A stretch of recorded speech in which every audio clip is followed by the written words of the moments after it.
Well, isn't that lovely? My name's Welcome Mathewson. This is my 4th live stream ever. And I learned some valuable information. You guys might want to listen up to this, but if you don't use headphones, you're going to have echoes like fucking crazy. So, I learned that. Let's see here. What's going on? So much to do, so much to talk about. I don't even know where to start. But first, we'll check in. Girl balls and the sexy Liam Highland, our British financier, or whatever the fuck you call those things, person who's an expert on finance. Welcome. I got all my dressed chips for this one. I don't know what that means. Girl balls, if you could explain what dressed chips are. Oh. But I think what I've learned from the last couple of these, doing these live streams, is the first couple I tried to go too hard. Tried to talk about too many things, so it's gonna be a little more chill, obviously. I don't have a fucking heart attack talking about this bullshit with you guys. So it's not gonna be as fast paced as the last one. Canadian chips with all the works. What? What country are you in? Let me see here. Is that too loud? Sounds loud. Alright. We got the fucking fancy chat thing going. Look at this. If you haven't noticed, me and my mom have been paying out the ass, okay? A lot of money that we don't have, that she doesn't have, to get the hookup on some of this live streaming technology, thumbnails, all kinds of stuff, right? I got good news, I got bad news. I want to talk about things going on in the world, my world especially. But we've been paying this guy on Facebook, right? He's been my technical advisor for all of this stuff. And we've had some ups and downs, obviously. Let me see, what are we seeing here?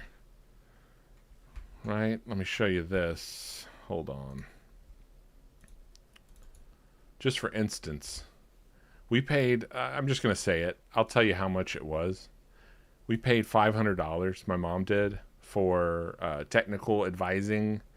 And that includes thumbnails, that includes artwork, and things that my fat kid down the street, Charles Jacobs, doesn't do anymore because he never existed. That is spoiler alert. A lot of the movie slob stuff is true. Charles Jacobs is not true. That guy's not real. But I thought he needed to exist. But now we've got a real guy, an Asian badass, off of Facebook Marketplace. Not lying. And just some funny, let me see here. Let me just show you. Like, for instance, I don't know if you noticed, but when he sent me the first wave of thumbnails for clips that he's doing all this work, right? And my mom's paying a lot of money for this stuff. He sent this one, and I told him what the idea was, and it's literally, he sent it back and it was blue. And then this one too, I told him the idea for this one, and these were up for a week or two, I guess. And I had to get on the horn with him, someone just said it, dude in India. Yes, he is. He's supposedly in America, but he had a thick Indian accent. It was really hard for me to understand what he was saying. But after we worked it out, eventually he got what I wanted. Like, for instance, this is what it was supposed to be, the thumbnail. I wanted a church with popcorn exploding out of it. He nailed that one. And instead of this, which is just a road, I said I wanted an American eagle exploding out of the road. And he nailed that. So the dude's been on fire, but it was just weird because I had to call him and tell him, dude, you're sending me all these thumbnails that are blank. They look good. They just don't have any of the shit that we paid for in them. And he was telling me all this stuff, and I was like, I had to threaten him. I said, look, we're going to give you half the money because we hadn't paid him in full yet. We're not going to pay the other half until you deliver the thumbnails that we asked for. And he had all these excuses until I threatened him, and then he just instantly changed them. It's as if all the stuff he was saying was a lie, and then he was sitting on these full finished thumbnails. So now we got them, and I'm pretty proud of all the work that went into them. I don't know if it's worth it or not. Let me see. I think some of them are pretty good. Some of them are spectacular. He nailed a few of these big time. But long story short, we're getting professional here. We've got chat things on the screen, right? And he was advising me some other stuff in his Indian language I could barely understand, but he even like went over my first stream and gave me notes and things that to avoid, words you should probably not say that I get flagged and all this stuff. I've never lived my life constrained by anything or anyone, okay? And a lot of people have a problem with that, right? Because I say whatever I want, but maybe some things I just don't want to say anymore, right? Because it's not like any kind of fucking mystery that I'm turning off more people than I'm turning on with my takes and my videos and stuff like that. And I kind of want to get a few more people in here so we can have some more fun and talk about movies and all that sort of good stuff. But basically, I've been saying a lot of fucked up stuff, and he sent me a whole report explaining, you know, you can still be honest, you just don't have to say bull dyke. You know, you can still be honest, but you don't have to say, you know, MAGA retards and stuff like that. So, you can't see it, but on my wall right here, I've got a list of things to try not to say. Okay, and that's censorship, but that's also capitalism, right? That's just the way it is. There's no way of getting around that. So, let's see what's on the agenda today. So much to talk about.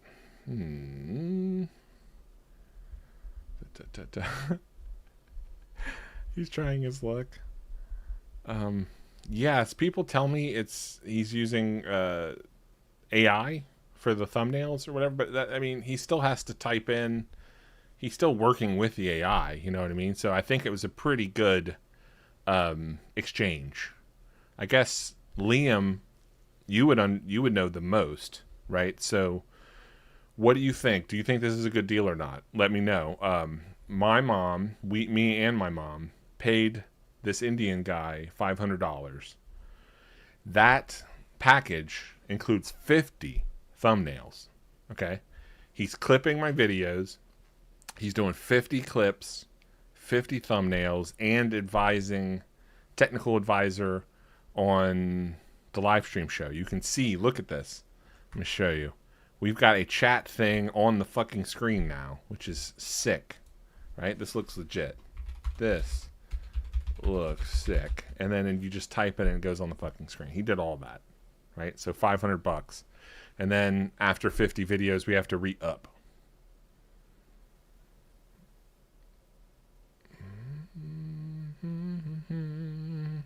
Yeah, well, even back when I was doing Movie Slob, American Film Zone, whatever the fuck was that called? No, it wasn't called that. It was just not American Film Zone. Film Zone 2, 3, all of those. Even though Charles Jacobs was the one doing the thumbnails, it was my ideas, right?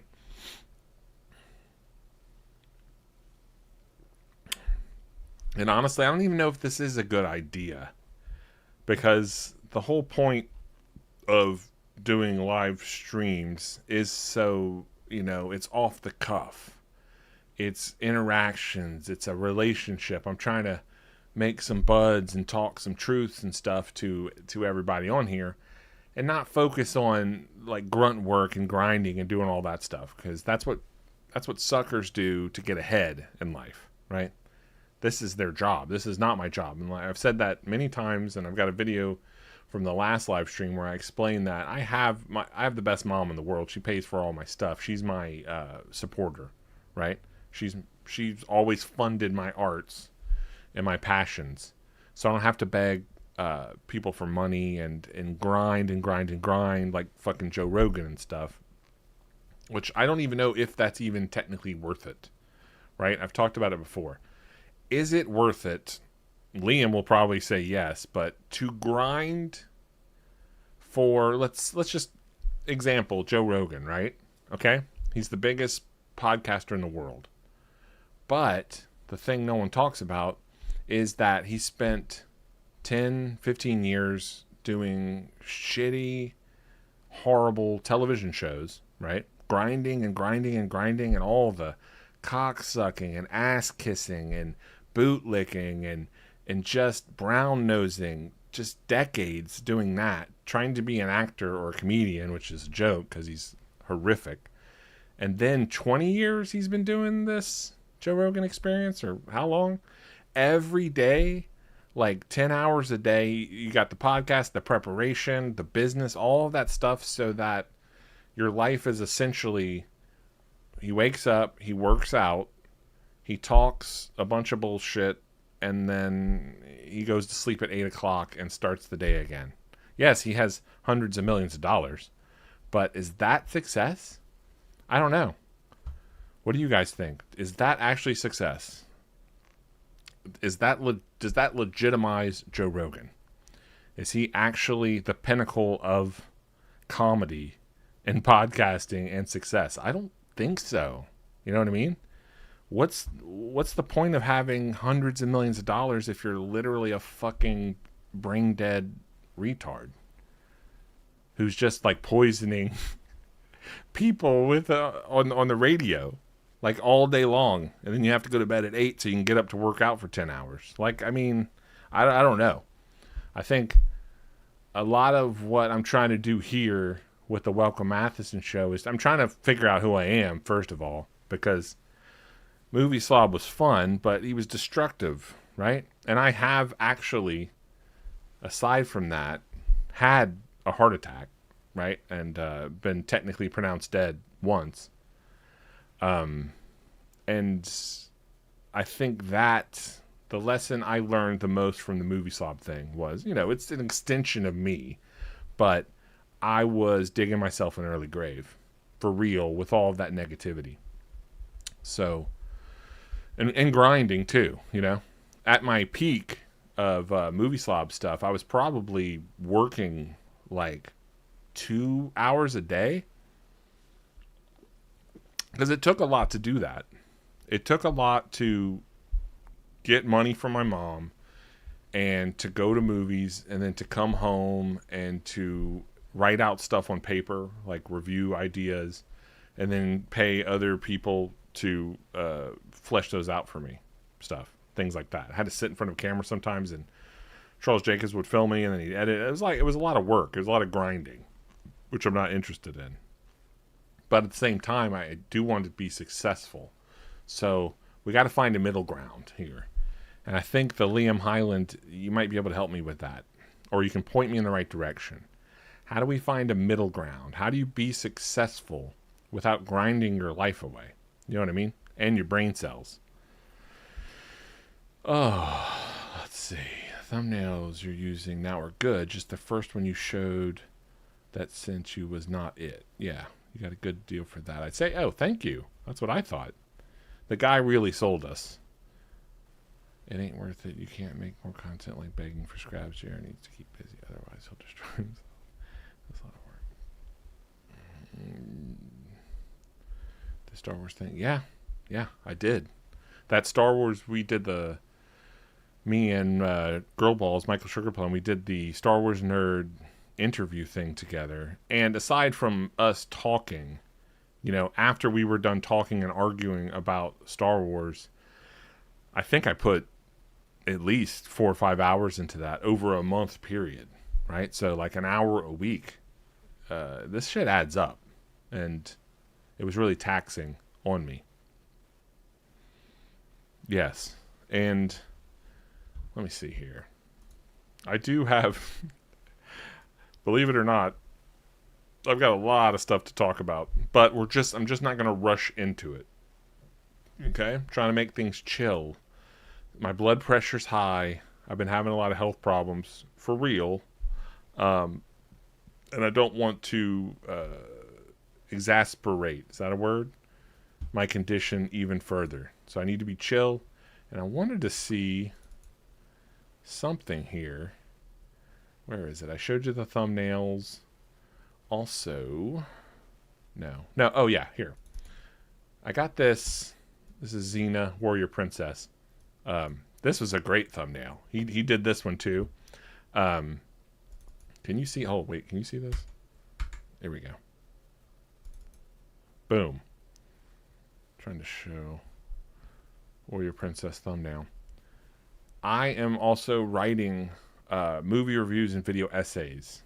It was my mom's idea. I think it's a pretty good idea. A different way of expressing myself.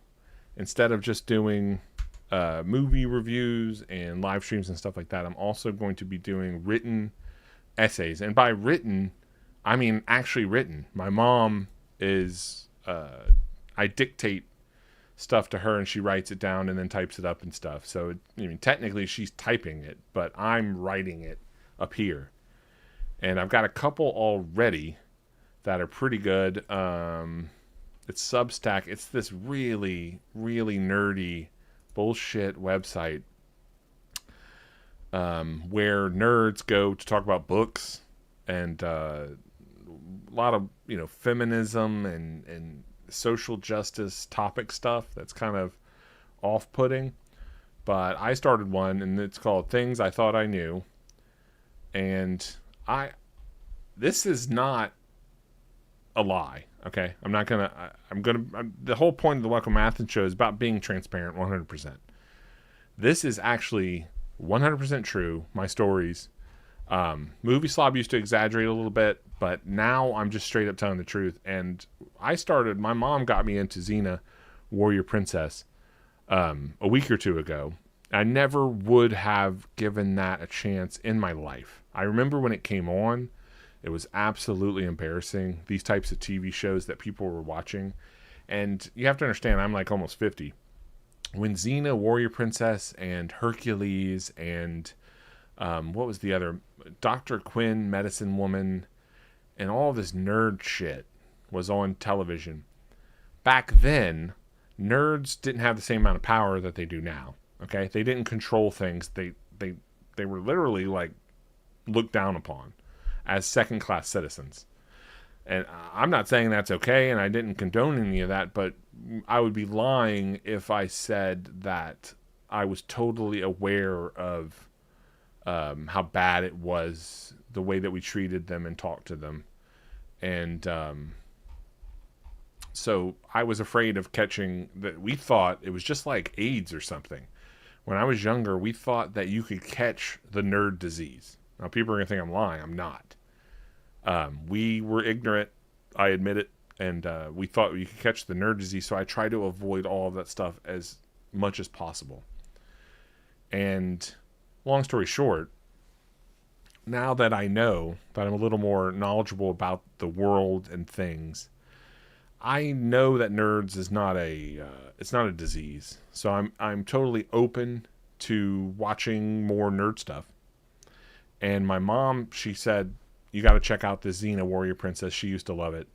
And I was absolutely blown away by this television show. I'm not joking. It is fantastic. There are some beautiful, sexy women and men, whatever you like, it's all there. And they're in these mythic, like Greek, supernatural giants and monsters and wizards and trolls. It's so much fun, right? But the best part is it's not like little kids at a witch school, right? And not that, and all, like, the thing I hate about Harry Potter the most is that they're children's books that adults read, and they don't make any sense, and it's boring as shit, and Harry Potter's a terrible human being. He shouldn't be the center of any story. And what I like about Xena is she's complicated. She's not just like Harry Potter. She's not some chosen one who's just a loser, who his friends have to save him in every fucking shitty movie. Xena is like this badass that used to be a horrible person, which I can relate to, right? She used to be this like genocidal maniac who just fucking annihilated people. I'm almost done with season 1, but so far in season 1, it's been revealed that Xena she's murdered children. She's done some fucking horrible things for money and power. And the season 1 opens with her trying to start a new life. She's trying to turn over a new leaf. So my mom was spot on about this. I basically am Xena, warrior princess, and I've got skeletons in my closet, even stuff you guys don't know about. I think we all do. I think we've all done horrible things in our lives. But while watching Xena, I forget what episode it was, they have this, you can read this article, this essay that I wrote, my mom wrote, that I dictated to. It's fantastic. One of these episodes, there's a mystic goblin witch thing or something, and he has a bag of magic stones, and he throws the stones out on the ground, and I swear to God, they looked like these devil food cookies from Snackwell's. And that's what this whole article is about. The magic goblin stones actually looked like Snackwell cookies, and that opened up this gateway into my memories and nostalgia for this very specific time in my life, where Snackwells and fat-free foods dominated everything. Everything was about fat-free and dieting and trying to lose weight. And I guess it started, I wasn't always fat, right? I can show you baby photos and stuff. I got really morbidly obese about 2 years old, maybe 3. You can see the jump. Like if you see my baby photos, right when I'm starting to walk, I exploded. And it's not my fault, obviously. A lot of that movie slob stuff is true. Like I do have big genes and big bones, and it's not my fault and stuff. But also I had really bad parents who raised me on McDonald's. We went to McDonald's every single day, okay? And it was shoved down my throat before I even knew what the hell I was eating. And this is not me trying to blame my parents. The same thing happened to them. They tried their best. Like my dad abandoned us when I was a child, and my mom was always working 3 jobs. She's the nicest lady, she's my best friend. She's the sweetest lady in the whole world. She would do anything for me, and she's the only one that's always believed in me. So this is not me making excuses. She is kind of slow also, right? She got shit done. She's an incredible mom. She worked her ass off, but at the end of the day, she's just like every other normal American, kind of slow, kind of stupid, you know, and she wouldn't take offense to that. She'd be the first one to admit, yeah, she is kind of fucking stupid. And she would just shovel this fucking horse shit down our throats, especially me. And she never said no, right? And I'm not talking about, this isn't a 12-year-old, like, manipulating my mom. Since I was a baby, I remember one of my first memories is, I don't know, I was like 3 years old. I'm trying to think of my earliest memory was being 3 and going to Pizza Hut, and my mom we're all at the table, and they got like the classic lamps and it was dark and awesome, and I'm sitting in a booster seat thing, and my mom is chewing up pizza for me and then spitting it into my mouth like a baby bird. Okay, so my mom was feeding me Pizza Hut pizza ever since I was a baby. So I never had a chance. And I remember this. You guys are not going to believe this. It's absolutely true. When I was, let's see, what's first grade? How old are you in first grade? 7? 6? 7? In first grade, I had to have ball surgery. Okay? One of my balls was too big for my nut sack. I don't know what it's called. It's been, like I said, it's been 35 years. And I had to have nut surgery where they slice open your sack and they take out one of the balls and do something. They take the nut out of the sack, and then they hold the nut up and they hit it with this syringe thing, and they suck or it was a tube thing, and they suck some of the nut out of the ball. Because I had some kind of growth disorder ball nut sack thing. I don't know what it's called. That doesn't matter. But I had to go to a testicular doctor in first grade. They had to do a surgery to remove my swollen nut from my sack. And remember, I'm in first grade. I don't know what any of this even means. I knew I had that thing down there. But I was just a little fat kid and always thinking about food. And I remember, I'll never forget this, the nut doctor who had to cut open my balls and pull out my nut and suck nut out of the fucking ball with his tube thing, we would have these checkups. We had the initial one where he gets to know me, and then you have to do these checkups every few months. And I'm in first grade, 6 or 7. I don't know anything about life. And I'll never forget this doctor who was smoking a cigarette. Okay? Like we're in the fucking Flintstones commercials from the 60s. He's actually smoking cigarettes. He's this old guy. He's all greasy, and he looked like a gym coach. And I'll never forget this dude. I think he died recently from the Chinese virus. But he actually told me, he took me aside, and he put his hand on my shoulder, right? Let's see here. Yeah, my doctor, my nut doctor, when I was first grade, he put his hand on my shoulder, and he's like, look, welcome. You're too fat. You're too fat, and you got to lose weight, okay? You got to stop eating, and you got to lose weight, okay? And I remember being so scared that, first of all, he's cutting my nuts open soon. This is preliminary, okay? He just got done feeling my little baby balls, right? He put on the gloves, and he tried to warm them up with some gel stuff, but he had to do all these examination things. So this guy just basically felt me up, this doctor. He felt me up, he buttered me up, said all these nice things, and then he hit me with this devastating news, which was, you need to lose weight, you're too fat. My mom wasn't even in the room. Like he told her something, he had to talk to us together, and then he wanted to talk to us separately, okay? So first he talked to me, and then he brought my mom in to tell her something else, secret and separate, but he sat me down and said, you're too fat, you need to lose weight. You got to stop eating. And I was so scared. I was just, sure, yes, of course, yeah. You know, because I had huge tits. I'm in first grade. I've got giant tits and a gut, and I'm fat, and I get out of breath just from walking. And a few months go by. You know, we do the nut surgery. He tells me again while I'm like recovering in the bed after he just cut open my nut sack and drained my nut and rearranged my nut and resurgified my nuts and stuff. He said, welcome, you still fat. You're gonna have to lose weight, okay? And we're gonna check in on that. So stop eating. I'm in first grade. Okay? I remember after, this is not a joke, after my nut surgery, as soon as I woke up, because they knock you out with the anesthesia. As soon as I woke up, they had some like food from the cafeteria, the hospital cafeteria, on this TV tray next to the bed, and it was like Jell-O and some disgusting shit on a plate that I couldn't believe.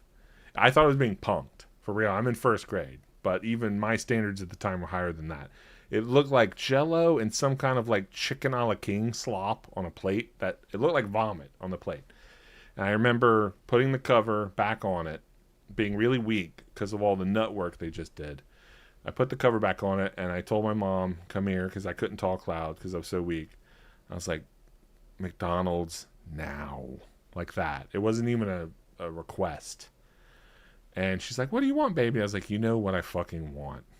Okay? Bacon, egg, and cheese biscuit now. Combo. Orange juice. Bring it. So she literally drove and went and got my bacon, egg, and cheese biscuit. And back then, you guys have no idea, McDonald's used to be amazing. The food was still real. Didn't taste like fucking whatever it is now, which is a joke.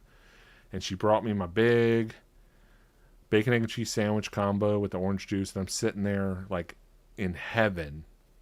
And this fucking doctor comes in again after recovery to check in on me. And he saw me eating McDonald's and stuff. And he's like, welcome, we talked about this. You got to lose weight. You got to stop eating. And I wanted to snap right there and just be like, but my mom was there and there was hot nurses and I didn't know. I was a little kid. I didn't know any better. But in my mind, I was like, what do you mean stop eating? What does that mean? How do I lose weight? I barely function now. Okay? Like getting up, dressed, homework, school. Like, what do you mean? Like, just don't eat? Like, I didn't even know what exercise meant. Right? I played kickball and stuff at the playground in first grade, whatever we were playing at the time, t-ball stuff. I signed up for all that. But this smoking cigarette doctor People don't believe me. That's how old I am. When I was in high school, I probably told you guys this before, but in high school, we had a smoking section for students. That's how old I am. There was a smoking section where you could go smoke your cigarettes. And every like class, building, hallway, whatever you want to call it, every building of the compound of the high school had a teacher's lounge, right? For every building. They had their own little place to go make coffee, and you couldn't even see into the rooms because it was just nothing but smoke. So everyone was smoking cigarettes, including my doctor, who told me I was too fat and I needed to lose weight. When I was in first grade, I didn't have any understanding or concept of that. Now, you compound that with a single mom, who's working 3 jobs just to make ends meet, who dropped out of high school to work because she had to support her parents. And this is whatever you want to call it, the healthcare system. This is America. This is poor people in America, or whatever. This is what we got to work with. And my entire life, not just doctors, smoking doctors, but my dead grandpa, who was one of the worst people. And he would admit that also. He didn't have a sense of humor. He didn't listen to music. This is the man that raised me. That's why I try to be the opposite of everything that he said and stood for. My grandpa, every time I saw him, every day, basically. We saw each other every day except for like on the weekends. He would have a tough talk with me. And I made a video about this a long time ago. Something to do with Batman. We need a tough talk about Batman. But dude, we would have real life tough talks all the time. And the tough talks were always him getting me alone and telling me that my tits were too big and that I needed to lose weight. Okay? And this continued on until I was in my 20s. But it's something I never got over. I never understood what's the point of telling a little kid who doesn't have any concept of calories or exercise or, calories in, calories out, deficits, exercise, cardio, none of that stuff. It was just your tits are too big, stop eating. And this is the same person, mind you, that bought all my food. I didn't have a job until, I got my first job when I was 14. Up until I was 14, these are the people providing for me. And I'll tell you what, we never had vegetables. We never had anything fucking healthy. It was always either fast food or junk stuff at the house. And again, this is not me making excuses. I'm not blaming my grandfather. My grandfather is a second generation off the boat German. His dad was a hardcore, exiled Nazi, literally, who would beat the living shit out of him. I've heard so many horror stories. My real queer dad, who ran off with the Santa Claus from the mall. True story. His dad was insane. All of these things kind of formed an opinion of the world in my mind, which is that the root of all evil is bad dads, right? And this all ties into Man of Steel. I think last week, if any of you guys actually were here, because I had a bunch of failed attempts, technical problems, but I did eventually get it offline. I mean, I got it going. We had a live stream on Man of Steel, and I went through my whole spiel, and then realized after it was all done that it was really good, and I'm going to turn it into a video essay. One of these super pretentious video essays with, overdubs and narrations and visuals and stuff. It was too good just to be a clip from a live stream. Okay? But I have 2 major points about Man of Steel specifically And one of them is that one of them's a secret. I can't tell you unless you already saw the live stream. It's going to be the thesis of the video essay. But the other one, I can tell you, is that the root of all evil is bad dads. Okay? And if anyone here has ever seen Man of Steel before, you'd understand. Because Clark has two horrific father figures in his life. And we're going to get into it again, but in a video essay form. And I think that'll be really funny for anyone that missed the live stream. And just one more thing I'll say about Man of Steel before we move on to something else is that, and I've already said this, but I never saw Man of Steel. The first video, let me see here if I got a picture. I lost a bunch of stuff in the house fire. For real. Almost all my old footage, videos, all that stuff. But, a couple little things survived that I had posted on blogs or Twitters or pictures or things. And I think it's this one here. Let me see if you guys can see this. This is the first, everyone's seen the first movie review I ever did was for Skyfall, the James Bond piece of shit that's, it's basically Home Alone, but with James Bond. The first video I ever did was on Man of Steel, right? And this is like I was doing like promotional photos for the Facebook or whatever the fuck we used back then. So you can see Movie Wars with an S. That changed right after to a Z. This was making fun of Alex Jones hard, which was the whole point of. This is why I started making videos, because of conspiracy retards like Alex Jones. And the first video I ever made was a conspiracy video about Christopher Nolan and Man of Steel. Okay? And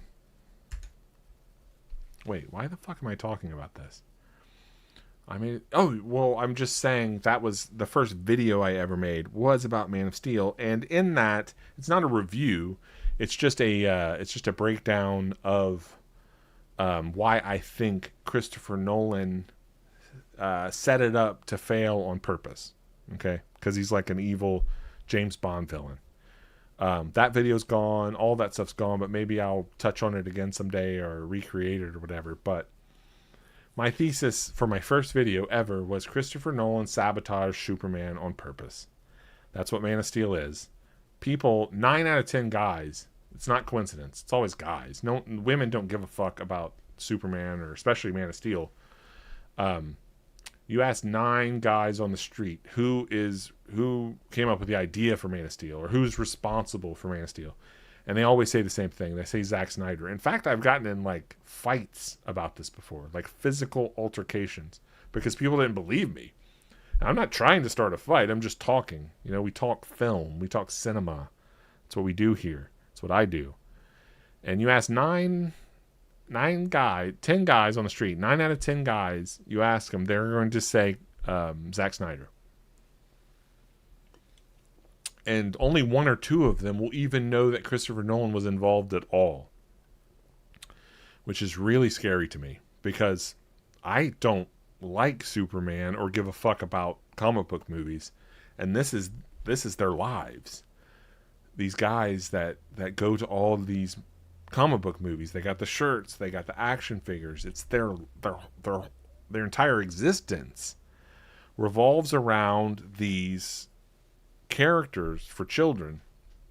And 9 out of 10 guys know nothing. They have no idea that Christopher Nolan's involved with Man of Steel. But long story short, that was a long time ago.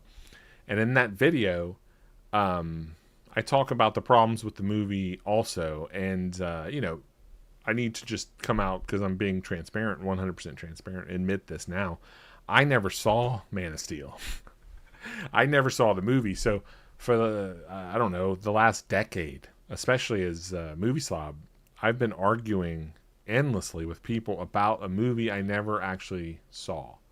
Half the story was true, because we did go to see Man of Steel opening night, but I walked out before the movie even started because the butter machines weren't working, and that's absolutely true. Like, I was lied to. Back then, people are going to think this is ridiculous, but I used to have to phone ahead to my favorite movie theater, which was Cinemark, because the pros outweighed the cons of the theater. They had some incompetent management and workers. They were inconsistent with their jalapenos. Their butter machines were a fucking nightmare. And they used them almost like political pawns with us, the audience, depending on, if they use them to punish us sometimes. If they thought that the audience members, the moviegoers, were out of line or had caused a ruckus or something like that for certain screenings, they would literally pull the butter machines behind the counter. Okay, because they're just bolted down to these like stations out in the front. And anytime some shit was going down, if there was a fight or whatever, if someone caused a problem at Cinemark, it's like going to high school. You know what I mean? We were penalized for that. So they would pull the butter machines back behind the counter, which means that the fucking teenage zit-faced loser kids had to put the butter on. They don't even know how to tie their shoes, let alone properly put butter on popcorn. So I would call ahead. If I knew there was going to be trouble, and I would ask, are the butter machines out or are they behind the counter? Are they working? Have they been serviced recently? Do you have any documentation on that? You have to go hard with these people, especially movie theater managers and employees. Because I worked at multiple movie theaters in the past. And, this is just like anywhere else. I worked in restaurants, movie theaters. No one gives a fuck. Like, they just don't. I'm always the most passionate person there. In fact, I worked in a movie theater. I was a projectionist for a long time, and the people working there don't even like movies. You'd think they'd want to work at the movie theater to get discounts to see the movies. No, they didn't give a flying fuck. They did it because they were desperate. It's the same thing with restaurants. Like, people, now things have changed. I'm really old. Like, restaurant culture has evolved into this foodie, almost pretentious high art thing, right? I can't really explain in words what's happened, but America used to be the economy ran on mom and pop greasy spoon restaurants and diners that were terrible, but even a broke clock's right twice a day or whatever. So used to be, the economy was small mom and pop restaurants owned by people that had no business running restaurants, and the chaos that ensued is what gave us character. It's what made America great. I'm not joking. My entire childhood and adolescence, whatever, teenage years, it's basically the same thing. That experience ended in my 20s, early 30s, and it's never coming back, unfortunately. You know what I mean? And I really think there's something to that. I think someone should make a documentary or a movie about that era. And I'm not talking about, there's so many shitty movies. I worked in restaurants for 30 years. My family all own and run restaurants. And I'm not talking about Waiting with Ryan Reynolds. That's not even real either. Okay? Because the focus on that film is the people. And that's not what made the restaurants interesting. Bad waiters, quirky characters and stuff like that. It was the food. My life's about food, believe it or not. I don't talk about it too much, but the food that in that era that we produced, it was I don't even know how to explain this. It's like, on one hand, it was the best thing we ever did, and it was also the worst, and that's what made it so interesting. Everything now is just predictably bad or mediocre in a really boring kind of way. That's what America has become. Everyone's a professional running a restaurant professionally, and I just miss the old America where you could go to a diner and light up a cigarette and get a coffee and a burger for like $5. And that just doesn't exist anymore. Okay? You go to a burger place now, even a so-called diner, they start at $15. And they're always bad. Overpriced. Over-conceptualized, is that a word? Too much going on. You know what I mean? I like my cheeseburgers very simple if I'm having a burger. If cheese, onion, pickle, mustard. That's it. That's all I need. I'll take some lettuce and tomato and bullshit too, or every once in a while I want some sauteed onions or mushrooms or a black and blue or whatever, but you don't need 40 options for fucking cheeseburgers, right? It's insanity. And I've been to that Five Guys thing one time with my mom, and I swear to Christ, 2 Five Guys burgers and some fries and a couple milkshakes and a couple hot dogs, it was $50. $50. So that right there just goes to show what planet we're living on. But what the hell was I talking about? Hold on. Let me read some comments.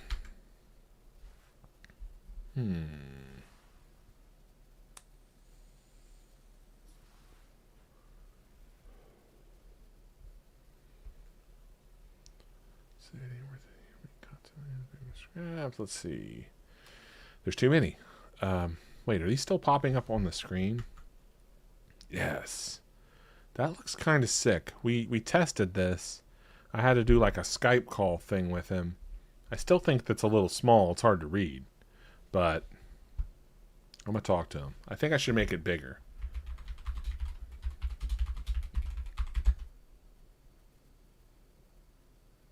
I don't know why there's a delay. Yeah, there we are. Let me check my notes. So yeah. Be expecting a Superman Man of Steel. Okay, so I'll just tell you this too. Okay, if anyone's still here listening.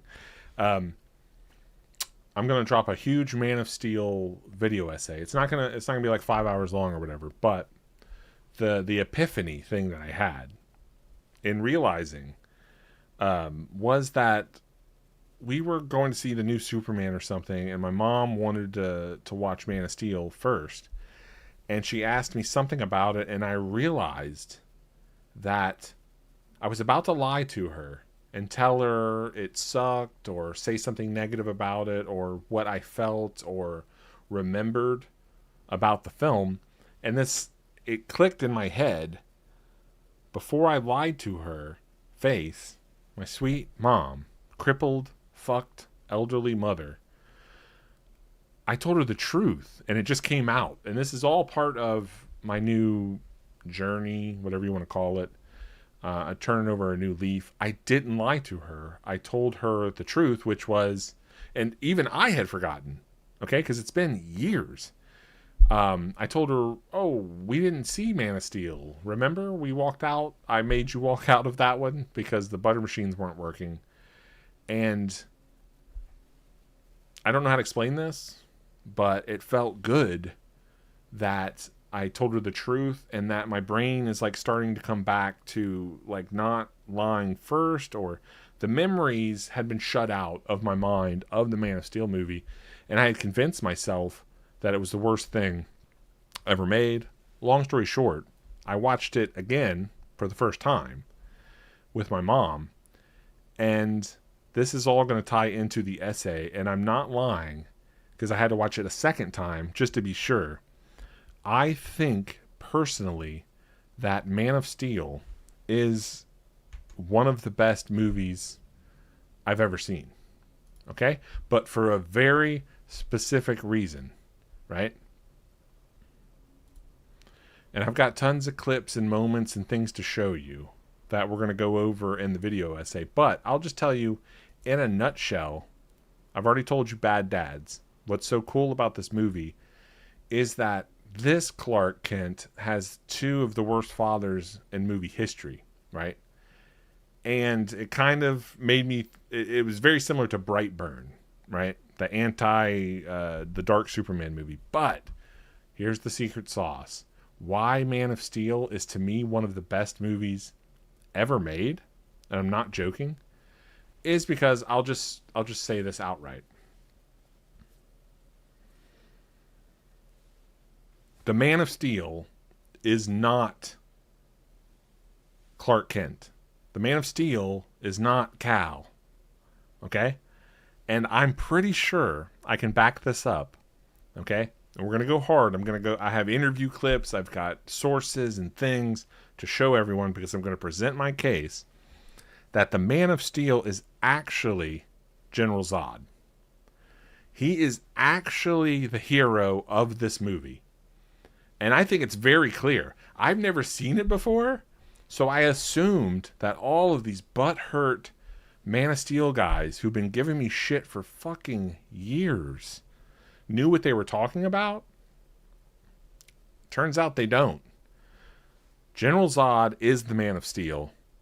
He is the hero of the film, and I know a lot of people are gonna be like, that's really fucking crazy. No, it's not. It's very clear. The people that wrote this movie, and this kind of relates back to my original first video ever conspiracy about Christopher Nolan.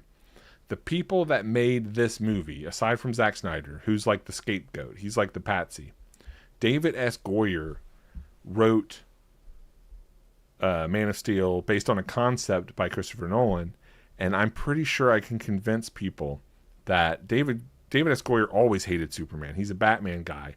So he wrote this movie as like a way, as not necessarily like a fuck you to the audience, but a fuck you to people that were expecting a mythical Superman movie, right? And that's just not what this is.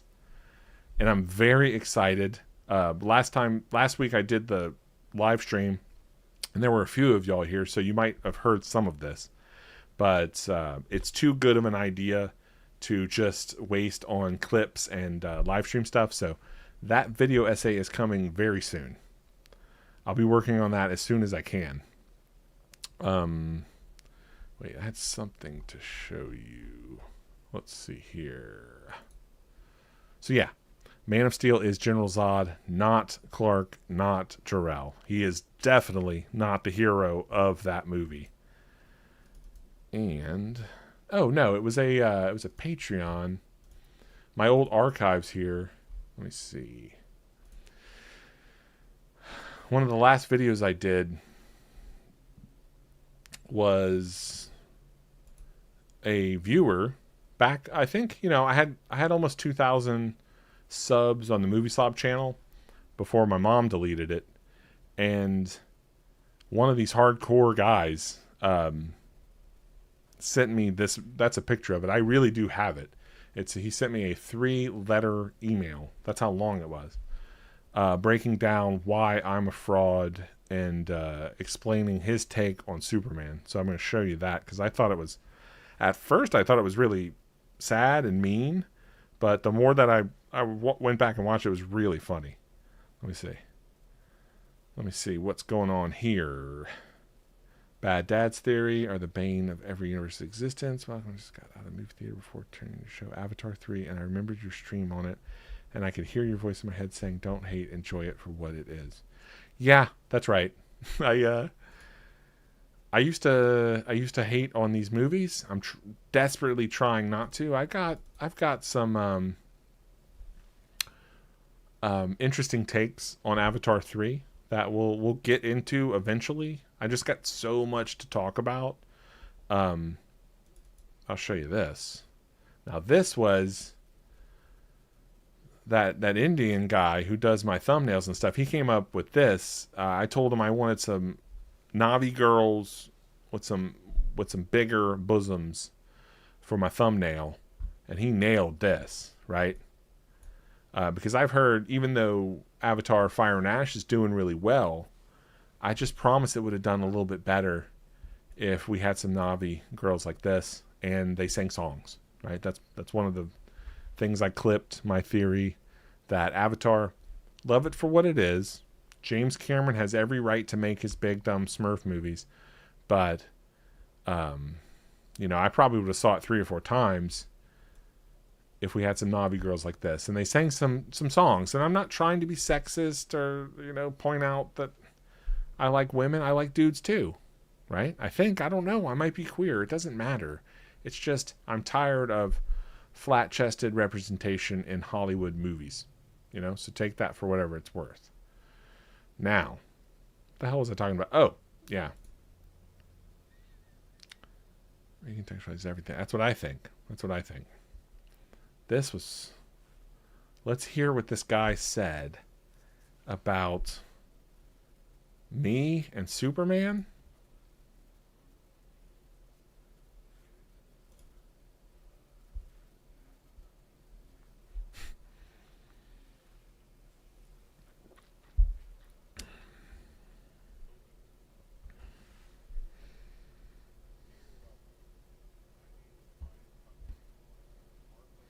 Wait.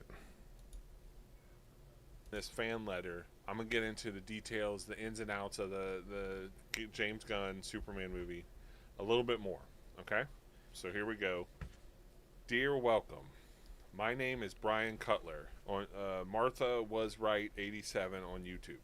Please don't read my name out loud on your show. I'm being serious. This is meant as constructive criticism, and I don't want my name dragged into some, you should have started with that before you, I'll have that edited out or whatever. Anyways, I've watched your channel since 2016. I've defended you. I've explained you to people. I've even stopped people from flagging your channel because they thought you were actually a pedophile. But after your video shitting on the Snyderverse, I can't stay silent. It's not sounding good. You've betrayed Superman. You've betrayed Snyder. And you've betrayed yourself. Look, I'm not some casual. I've been reading Superman since Death of Superman came out. I was 6. My mom cried when he died. I've been through the animated series, the comics, the Lois and Clark Renaissance, even the new 52 reboot, which yes was a mistake, but it had heart. I don't know what he's talking about. I still own my own Kryptonian language primer, so don't come at me with he's just a symbol. He's not. He's legacy. I don't know what any of the fuck this means. She said he said something about me, so I need to get to that part. Let's see. This movie is woke libtard Superman. It's content farm Superman. The kind of Superman who'd apologize to Brainiac for setting boundaries. Reducing Jimmy Olsen to a 2-hour thirst trap joke, and Lex Luthor shouting anime battleship commands like he's in Yu-Gi-Oh! While firing off the hammer of Baravia. That's not strategy, that's not tension, so let me borrow a word from your playbook. It's retarded. You said Gunn brought back hope. Hope? What's hopeful about Superman getting tossed around like a rag doll? Or villains who look like security guards at a vape convention? What's hopeful about Crypto reduced to a stoner sidekick? Or practical effects that still look like CGI, completely defeating the point of doing them practical in the first place? And don't give me that comic accurate garbage. If it was comic accurate, Superman would have punched a mountain in half by now. If it was comic accurate, Lex would be scary, not some daddy Warbucks TikTok CEO throwing tantrums in a mech warrior suit. Snyder understood Lex. Snyder made him divine adversary material. Gunn turned him into a third lead in a CW crossover. I said... Wait, I'll tell you after the letter. All I said during my live stream was that we had a good time, okay? The Sicily's buffet, the popcorn they had. I didn't even get into detail. I don't know where he's pulling all this shit from. You can go back and watch my live stream. I said me and my mom have had a good time with the movies. That never happens. And the Superman was fun. Okay? I don't know what any of this shit means. You kept saying it's supposed to feel like a comic book. Yeah. You know what else felt like a comic book? Howard the Duck. That's real funny. And yeah, I watched a cam rip. but don't get self-righteous about that. If I had paid for this piece of shit, I'd be writing you from a courthouse. 4 of us watched it in a cam group. All comic book guys. Even my most laid-back friend, a guy who sat through Morbius twice, just got up and left. No meltdown, no rant, just total disappointment. No one spoke after it was over. It was the first time we all agreed about something. You keep mocking Snyder cultists like we're lunatics, but guess what? We're the only ones who actually care and who still believe. I think you care too much, dude. You care way too fucking much to write something like this to me. But he keeps going. Holy shit. You said Snyder's movies were too dark and serious? Okay, but I don't need Superman journaling in therapy. I don't need him kissing Lewis under string lights while crying about his lonely dog. I need him to fight gods. I need myth. I need him to be bigger than me. You say people are burned out on superhero movies. No, they're burned out on jokes, on irony, on James Gunn, on you. And let's be honest, Welcome. Nobody wants to say this to your face, so I'll do it for them. Your channel is dead. Okay, so this is the part my mom warned me about. You have 1,300 subscribers after a decade of uploading. A decade. There are mukbang channels run by golden retrievers with more engagement. There are haunted doll unboxing channels with more traction. You call yourself the movie slob, but you become the movie ghost. Your editing style hasn't evolved since Windows Movie Maker. You built a bunker of irony around your own creative failure and convinced yourself it's some kind of performance art. It's not. It's rot. You're not a voice of reason. You're a cautionary tale. The truth is, the joke's over. People used to say you were underrated. Now they say, wait, that guy's still alive? And the worst part, it's not even a bit anymore. The movie slob isn't a persona, it's a coping mechanism. You're not an outsider voice, you're a relic, clinging to the edge of the algorithm like barnacles on a sinking ship made of shit. You didn't sell out, you faded out. And now you're punching down on Snyder fans for the same reason you do everything else. Because that's the only way you know how to feel relevant. And now, after all that, during your last live shit stream, you give Gunn Superman a pass? You, of all people, the man who once called Man of Steel a cosmic abortion film through a Holocaust filter, is now praising Gunn for making Superman relatable. You've changed, man. Anyway, unsubscribed. Not because I hate you, because I miss who you were. And because Superman deserved better. And because Snyder is still the only one who understood that gods walk among us and that they shouldn't crack jokes about buttholes while doing it. Kal-El will return. P.S. The CW did Superman better than this. Let that sink in. I say that was pretty fucking mean. I think that's meaner than the meanest review I've ever done. And, you know, like movie reviews and stuff, you don't even know the people that you're being mean to. You know? They're way off in Hollywood, being pedophiles and fucking kids or whatever. It hurts when it's a person you know. Brian Cutler. Martha was right, 87. It hurts when it comes from a person who liked you. And that part about your little joke about Howard the Duck, I don't give a fuck what anyone says. Howard the Duck is not only my favorite Marvel movie, it's my favorite comic book movie ever.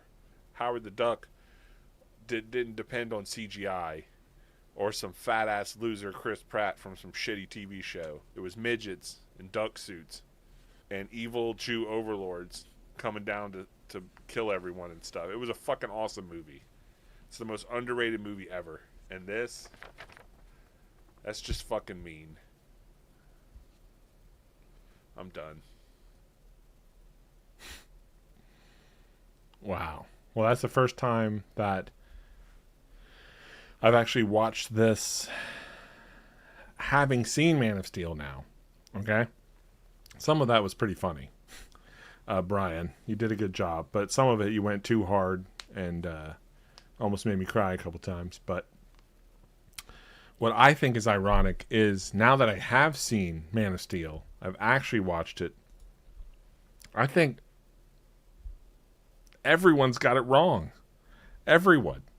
Like, even the most hardcore Superman fans that I've talked to. It's not a Superman movie. It's a General Zod movie. He's the Man of Steel. I'm going to prove it. And I'm not...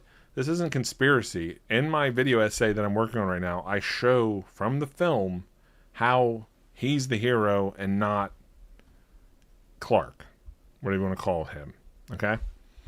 And, you know, I'm just being totally honest now. That's my whole new thing.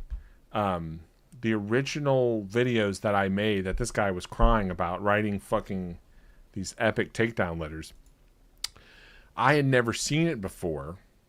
Okay? Now that I have, I've seen, now I've seen all the Superman movies because I just finally watched Man of Steel. Man of Steel is 100% my favorite Superman movie by a mile. Okay? And the reason is because it has nothing to do with Superman. I don't like Superman. I'm not a fan of Superman. I hate Superman. I hate Quentin Tarantino giving speeches about Superman. The original, the Christopher Reeve ones are fun, I guess, if you fast forward through all the boring parts, like the really boring parts. And he's sexy as hell. I got to give him that. I prefer the Christopher Reeve suit, the fun, colorful suit, to the gay, homosexual, child fucking Bryan Singer, X-Men adjacent comic book stuff. You know, that him and Christopher Nolan, like, they didn't create, they just like crystallized it. Like, everything has to be super dark and ugly and made by pedophiles. That's the whole Bryan Singer, Christopher Nolan universe. So I do like that, I guess, of the Superman movies. But I'm going to be totally honest with you. When I was working on my old Man of Steel videos and talking about how the Snyder cultists are just like MAGA chud, loser, retard, incel, asshole, scumbags, I still stand by some of that. I shouldn't be using that language anymore because I don't really talk like that. But I remember when I was working on all those videos, I was just trying to sound smart. That's all. My mom helped me write some of that stuff. If you go back and watch any of those reviews or the fake reviews that I did, I just wanted to sound smart because, you know, you get tired of smarty pants Superman fans getting in my face and writing letters and correcting me and arguing with me and stuff. And I'd never seen it. I was just arguing just to argue that I heard that Man of Steel was really bad. And I can, now that I've seen it, I understand why people hate it. I totally do. Because it literally has nothing to do with Superman. And that's what they love, right? That's what the t-shirts are. That's what they're obsessed with Superman. And your Superman movie, for, you know, premeditated reasons, because of Christopher Nolan and David Goyer, not Zack Snyder, not poor dead daughter, beautiful, fun, I want to have a beer with Zack, guy who makes fun action movies. Love Zack Snyder. You know, I take back everything negative I've ever said about him. He's the guy that, you know, if he wasn't making movies, he'd be working at the factory in your town, and you want to get hammered with him and play bowling or shoot pool or whatever. He's that kind of guy. Love him. It's Christopher Nolan and David Goyer created this anti-Superman movie. And I just can't believe that no one's stumbled onto this yet. Hopefully. By the time I get done with this video essay, watch, there's going to be like 3 or 4 fucking videos on it already. But, you know, the last thing that I'll say about Superman is that the Superman 2025 movie that everyone shits on endlessly about being woke, trash, and all this stuff, there are 2 undeniable facts about this Superman movie. Okay? And I'll just tell you right now what my favorite part of the new Superman movie was. Okay? And you're going to think that it's this right here. Whew.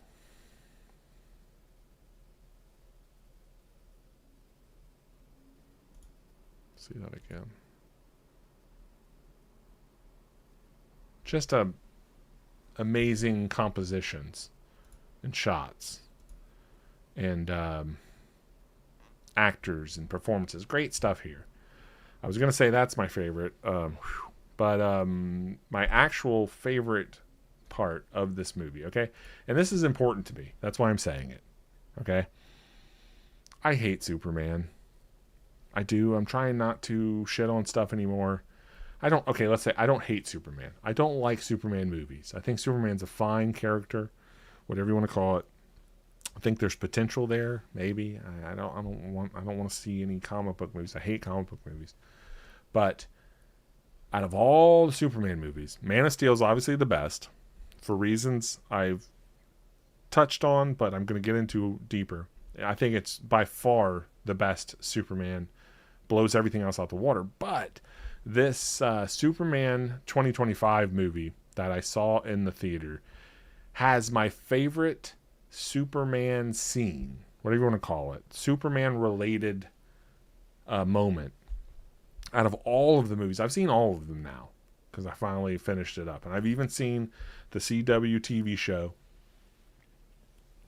with the autistic nerdy Clark Kent guy, which is, it's a ridiculous. I don't watch TV, but that fucking show is ridiculous. But I just wanted to make a point about Superman 2025, that's what we have to call it now, has my favorite moment in Superman history out of all the movies. So is it woke, trash, garbage, whatever? I don't care about any of that stuff anyway. I have to defend it for this very reason. And it's this scene here. Okay? Can I show this bigger? This scene here, where Clark goes back to the farm to see his dad. And they have this moment outside where Pa Kent, Jonathan, big fat ass, real redneck, white trash. This, people were upset about this too. I'll get into this. This is the best moment in Superman history because this struck a chord with me in a way that nothing else even came close to. Okay? The Pa Kent in this movie is the most realistic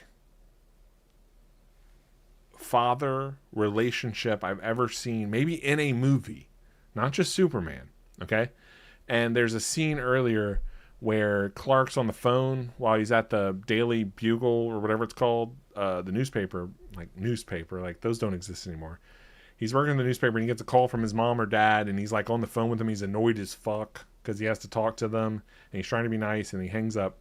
Then he comes home and his dad comes out to talk to him and he just sits down and starts talking about a restaurant in their hometown down the street that sells burritos and how it's still open and how they're pretty good. It's the most mundane bullshit scene ever, but so much is happening and going on that I almost cried. I teared up. And this is parenting and Americana and everything distilled down to perfection. Okay? Clark's already blown off his parents on the phone. He's kind of embarrassed. Now he's home and his dad is just talking about some fucking bullshit burrito place they used to go to. And this all dawned on me, like, parenting is more important than myth, than Superman, smashing mountains and being a god and all of that bullshit. Parenting is the most important part of this, and just being there, just existing, right? Because I never had this. Okay, my mom, basically, these two parents are my mom, right? So that's what really struck a chord with me. But he's old, just like my mom. She's done everything for us our entire lives, protected us, paid for everything. We were always the most important thing in her life. We still are. And after, I'm almost 50, 50 years of putting up with my bullshit. Pa Kent, my mom, same thing. Whenever I see her, whenever she gets home from work, she still works. You know, she's 75.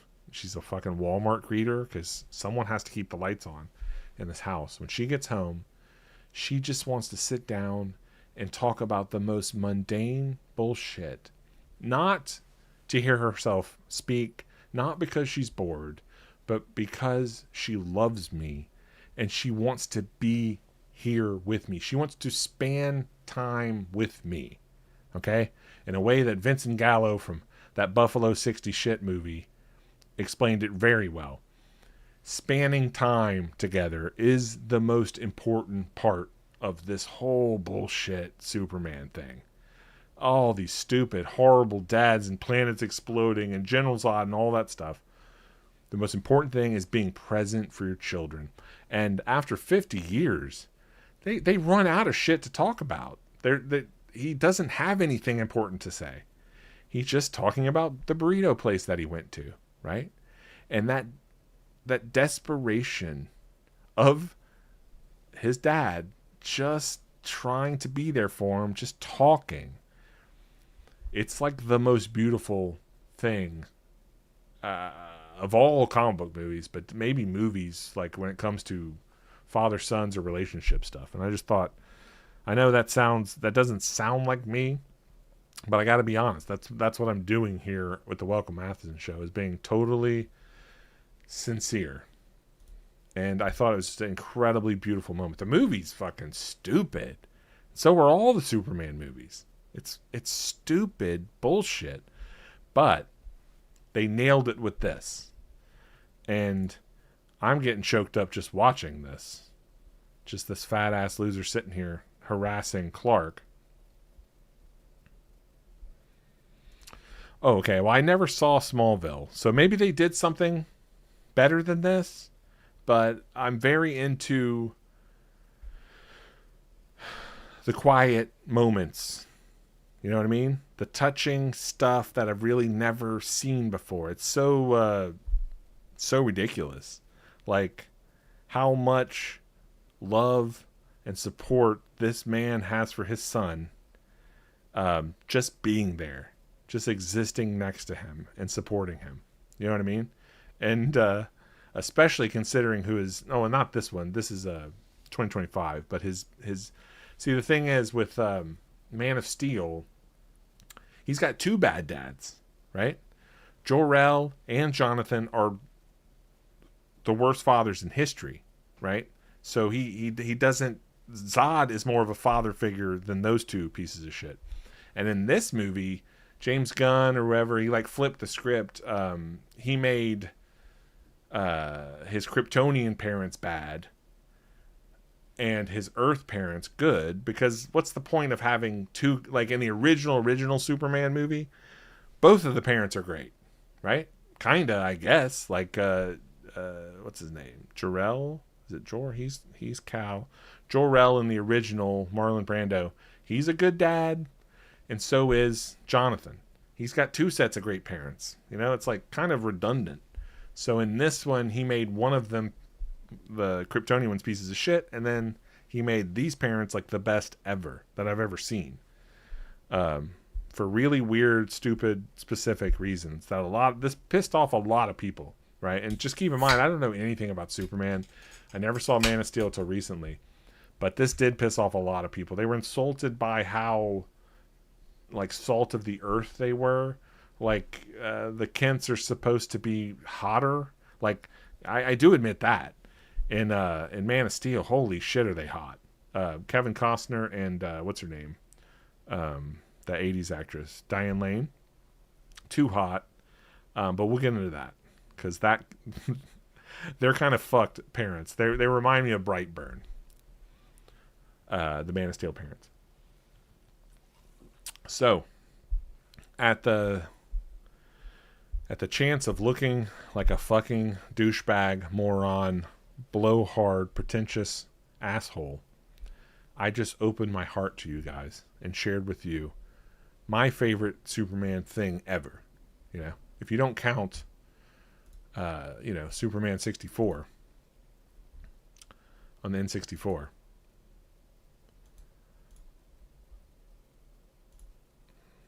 Talk about disappointment. You guys have no... I don't think anyone has any idea, because all of you were born in like 2000. But my whole life, when I was a kid, I loved Superman, right? We loved Superman, the idea of Superman. Not the comics, not the story, not the characters, none of that shit. What we loved when we were little kids was the idea of having a cape and flying around and being able to do anything. So it's really, you can put a name on that, but it's basically, we like the idea of being a god. And I'm an 80s kid, and when the video games were starting to pop off, they were really bad. Like, all the old video games were really bad, but as they started to get better and better, all we cared about was, please make a Superman game that would make all our dreams come true. And what we were stuck with was this. This was the pinnacle of Superman games. Was the Nintendo 64 Superman, where essentially you just fly through rings. And that's it. I don't know if there's anything after the ring levels. I know you go in and out of doing this, but I never got past this. And those fucking games were not cheap. They cost the same as they do now. They were $60 or $70. And talk about a fucking... to get my mom to buy a video game, okay, not to rent one. Sometimes you just rented them because you know it was going to be shit. She would... If we wanted to buy one, we wanted to own one so that we could actually beat it and play it all the time. It was like, I don't even know the equivalent. Like passing a law through Congress or some shit. That's how difficult it was. The loops, the hoops that we had to fly through to get our parents to buy us a fucking video game. And we went, I remember conspiring with my grandma to try to back me up and time it with a birthday, and promises that I'd do yard work, and all of these negotiations that went into this. We had a huge fucking deal with my other brothers, all pulling together resources to get my mom to buy us the Superman 64 game. Because I'm just telling you, I'm being totally honest here. I was really stupid. I might be really stupid now. When I was a little kid, I sincerely thought that if we got the Superman 64 game, I was going to be Superman. I didn't think we were just going to play some game in like Mario Brothers or something. It was bigger than that.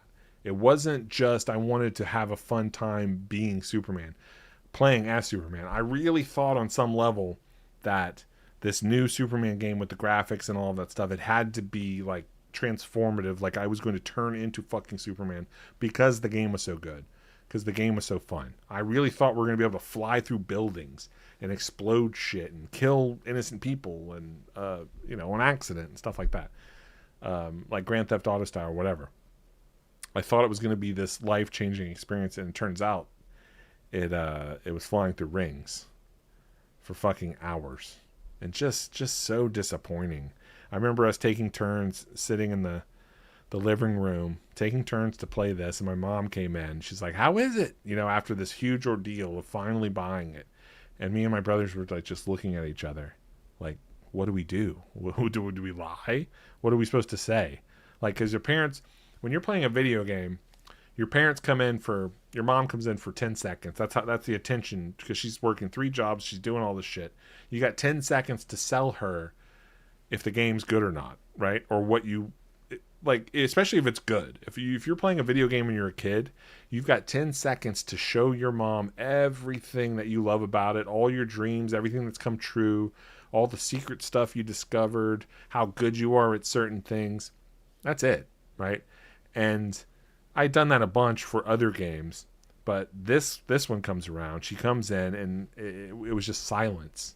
We didn't even attempt to lie to her. And that's that's a lot of my relationship with Superman is like this game. And this is how I see the movies too. This is the Superman universe of film is this, essentially. Just disappointment after disappointment. Just flying through hoops. Movies made by committees trying to satisfy too many people, and just bad all across the board. But now I'm repeating myself. Joel the Mariner says, welcome, I think Superman is America's greatest American citizen. He just might be. If he existed, I would agree 100%. You're talking about, like, fictional citizen. I don't know. What about... What the hell's the name of Clint Eastwood in... what the fuck is that movie called? Gran Torino.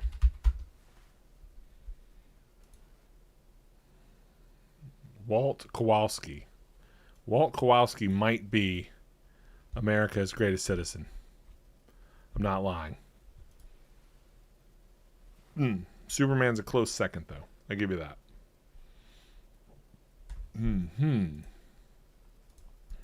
Sorry I talked about Superman for so long. I really didn't mean to.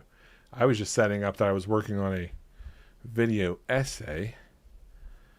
1 second. Let me go run to the toilet. Watch this. I'll be right back.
Wow. Is that exciting or what? Oh my god. So I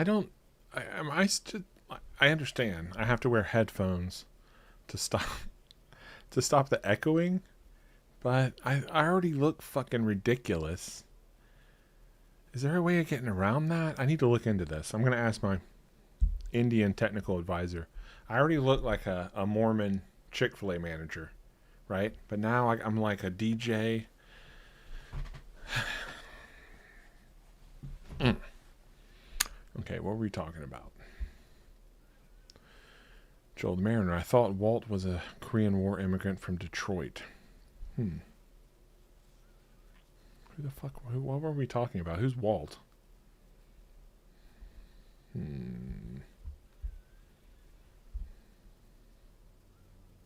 I got mixed up. Just fill me in on who you're talking about.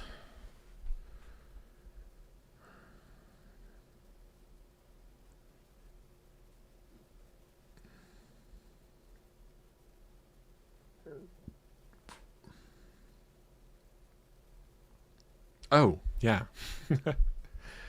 Oh, yeah, we were talking about Gran Torino. Yeah, fuck. Sorry.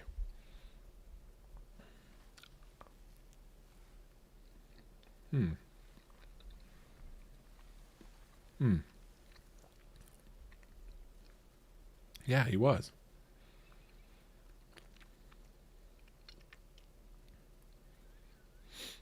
Korean War immigrant from Detroit. I'm trying to see what the negative there is. Korean War immigrant from Detroit.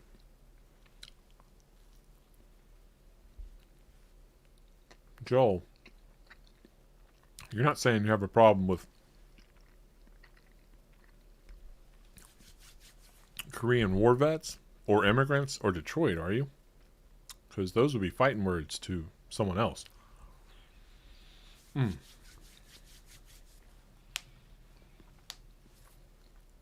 I just mean Gran Torino Walt is the grandpa everyone always wanted but didn't get. Right? And my grandpa, it's weird, my grandpa looked like Clint Eastwood. He worshipped him. He loved the movies. He made me watch all that stuff. But my grandpa was a horrible human being. I've told you this 1,000 times. Horrible to me, okay? Let me just tell you a couple quick stories, not stories, but anecdotes about my grandpa, who looked exactly like Clint Eastwood. And you tell me if you think he's a good person. I'll just throw out a couple, okay? And this is why I desperately wanted Walt to be my grandpa, or anyone like that, or fucking Clint Eastwood from any of his movies. My grandpa, the only time that I saw him cry, okay, in his life, break down and cry, sobbing, was when Obama became president. The night that Obama was declared, whatever they do when you win all the votes and they get on the stage and accept it or whatever, my grandpa was devastated, crying like a child. Not like disappointed, not like upset that his guy didn't win or whatever. Sobbing, torrents of pain, like something out of a movie.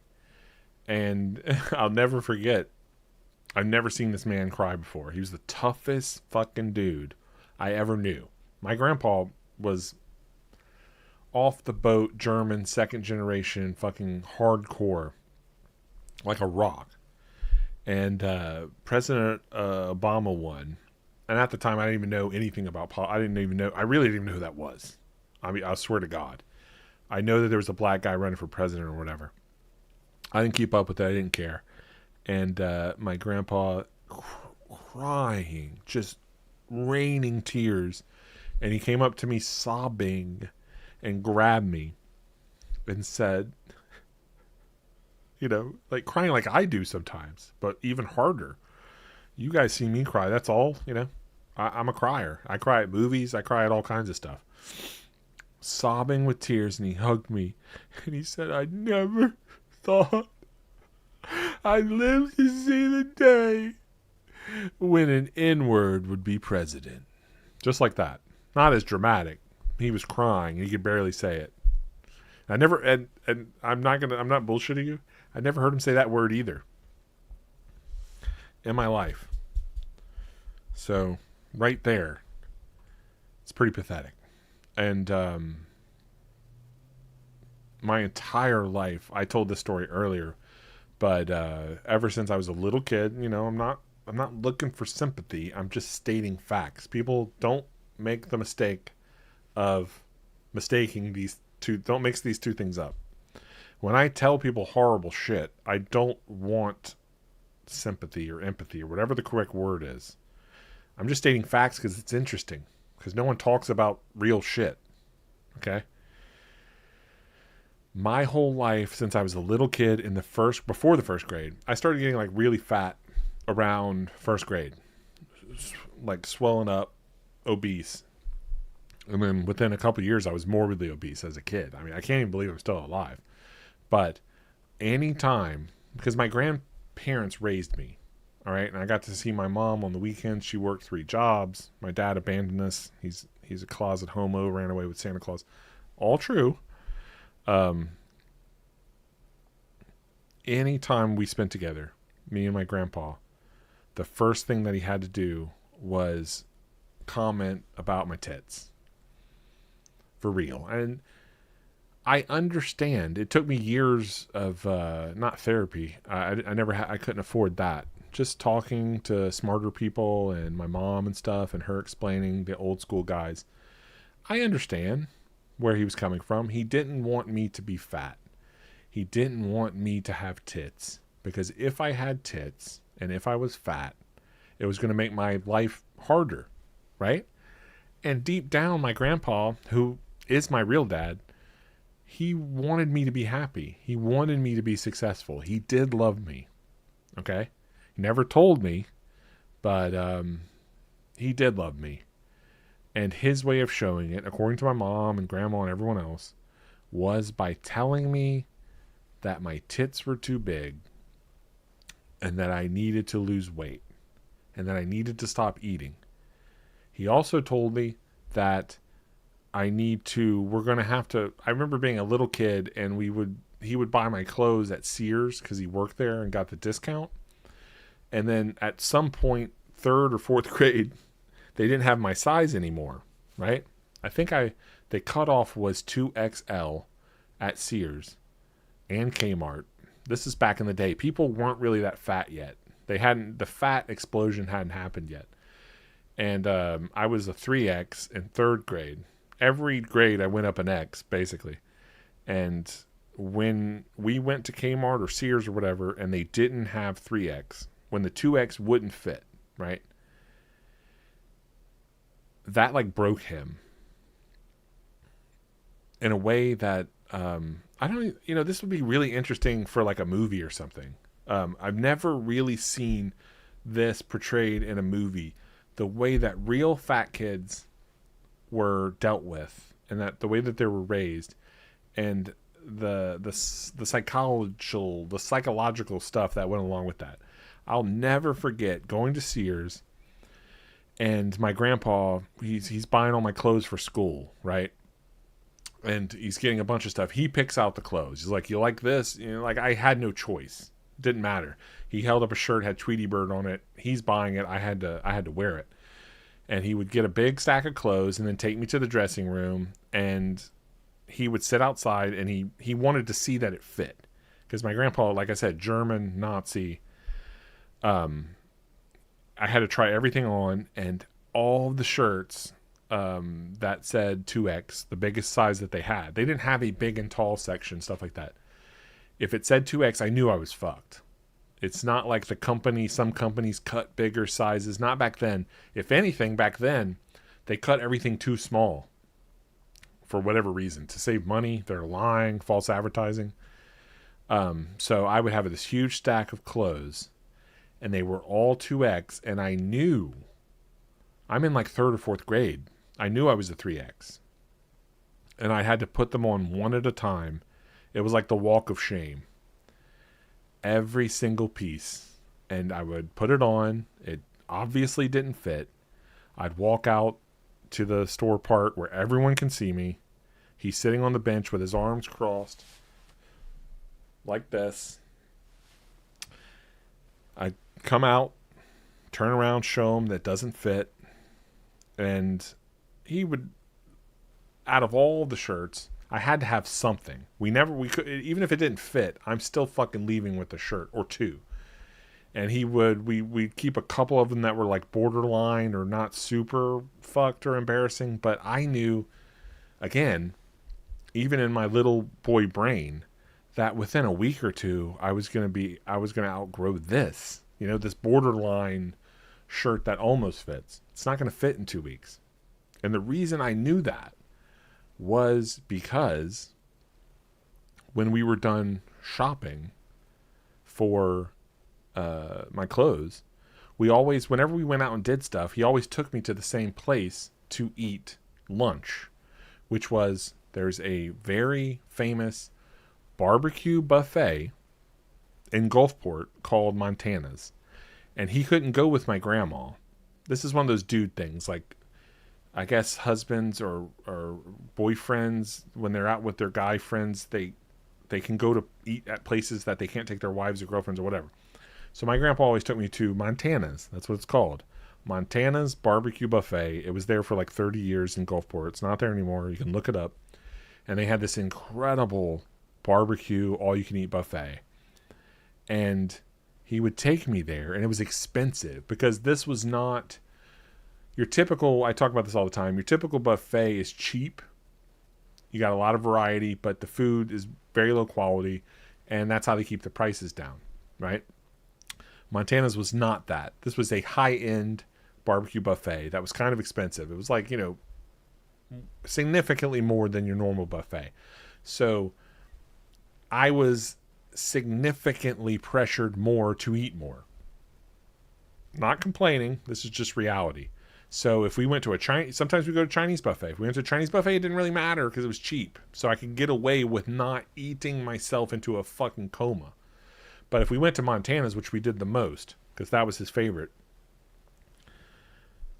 doesn't matter how much fucking food I put on that plate, how many trips I took, it was never enough. It was never enough food to satisfy what he was paying.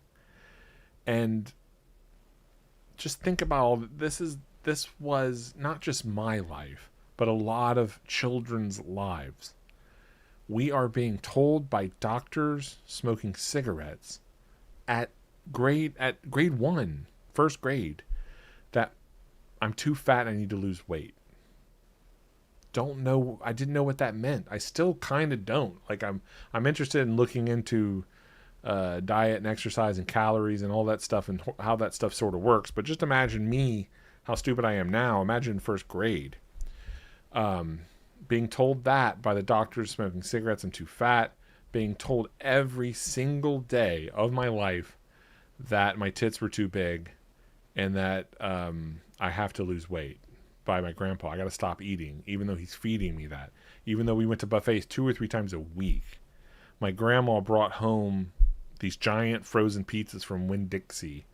We had sub sandwiches, chicken cutlets, fried chicken. There was never a healthy alternative. The only alternative was to not eat, which they told me to do. They said, you got to stop eating. But if we were going out, you had to eat or I would be fucking chewed out forever. Right?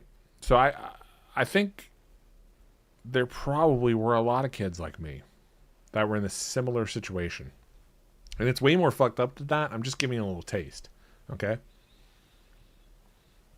I'm throwing out a line and seeing if there was any other kids in similar situations. It was a catch-22.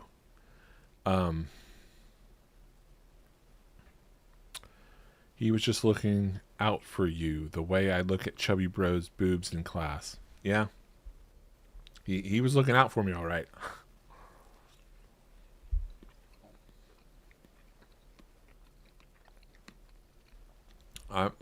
Not judging. He was old school. My grandma said he loved me, but I just don't know if that was the best way of looking out for a child who has no concept of dieting, exercise, calories, eating, what any of that meant, you know? And that was like my grandpa and my dad before he abandoned us, and my uncles, my brothers. They weren't big talkers. They weren't big. They weren't very emotional, right? And I'm assuming that's a lot of you guys out there. If you're watching this, your dads, grandpas, the masculine type. They never said I love you. They never said I was proud of you, and I wasn't expecting any of that. I knew going into this relationship as a child that I wasn't going to get that, and I didn't want that, right? But I don't think that the way they went about the weight and eating thing was correct. I'll just say that right now. I think they're 100% wrong with that.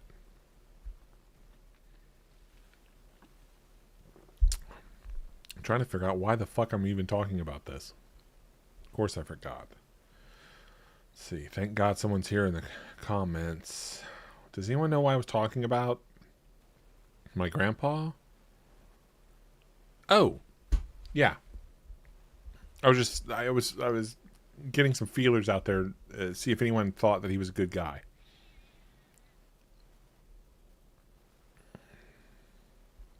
It's fucked up, but their entire existence was cultivated on precisely what not to do. Yeah. And the only other time. No, this one's funny. I'll tell you this one. It's very controversial though. So, anyone listening, close your ears if you're easily insulted or what's the word? Ticked off. What's the word? Insulted. Snowflakes. Offended. The only other funny story I got about my grandpa was I went to see The Phantom Menace when that came out. What was it, 99? Star Wars, and I'd seen it like 6 times already. Okay, because I was a huge Star Wars guy. And the 7th time that I went to see it, I was going to the midnight show. Back then they used to have shows at midnight before fucking losers started murdering people in theaters because of shitty Batman movies. I went to see Phantom Menace the 7th time, and the first 6 I had no idea what to think. I just kept going to see it thinking it's going to get better, I'm going to understand it. And the 7th time I saw it, I came out of the mall because that's where our movie theater was, and it was like 2:30 in the morning, and I had locked my key in my truck, and the only person who had a spare key was my grandpa. So I called him. This was like, I had to find a payphone. There's a payphone. They had payphones by the entrance to the mall. Called him, woke him up at 2:30 in the morning, and all I remember was him sighing on the phone when I told him where I was at, and he hung up really hard, and I waited like 30 minutes or whatever it took for him to finally show up. No one's there. Everyone's gone. And he pulled up and got out of the car and got in my face, crying. He was crying, screaming at the top of his lungs. I don't count this as crying. He was so mad he was crying. This was different. The Obama thing was he was weeping, kind of crying. This was an angry tears, screaming rage, which I'd never seen before. And he got in my face, and here it comes, so be ready for it. I'll never forget these words. He said, "You're a fucking faggot loser. Piece of shit faggot." To my face. He said it a few times. That's the big one that hit me, because I never heard an old man say something like that. And on some level, I think that really affected my how I felt about myself and sexuality and stuff like that. I was like, because I remember when I was a teenager, I didn't know if I was gay or not. Right? I still don't know.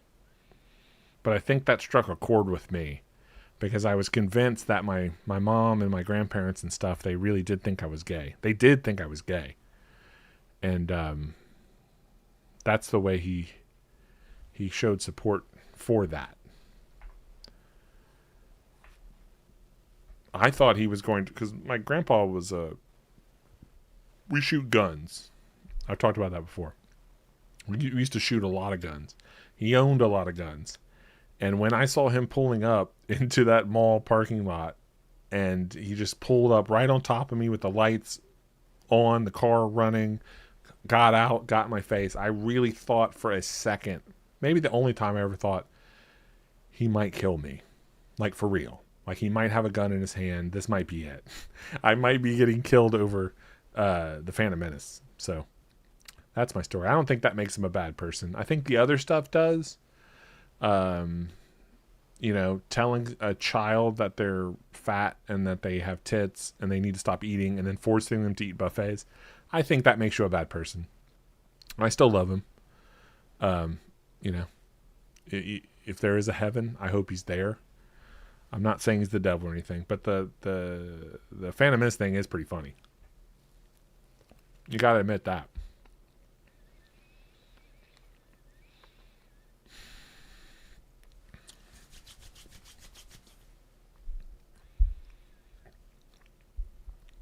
And you know, Joel, I'll tell you this.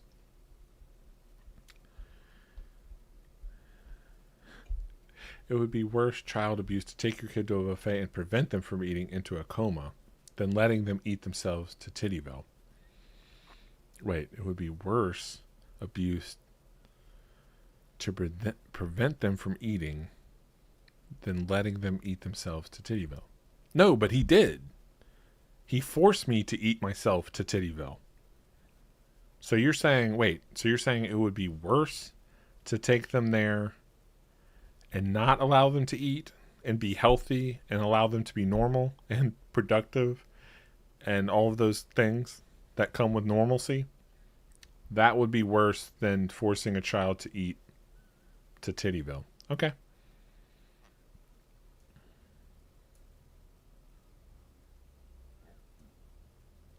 Hey, the one thing I'll say before we move on to something else.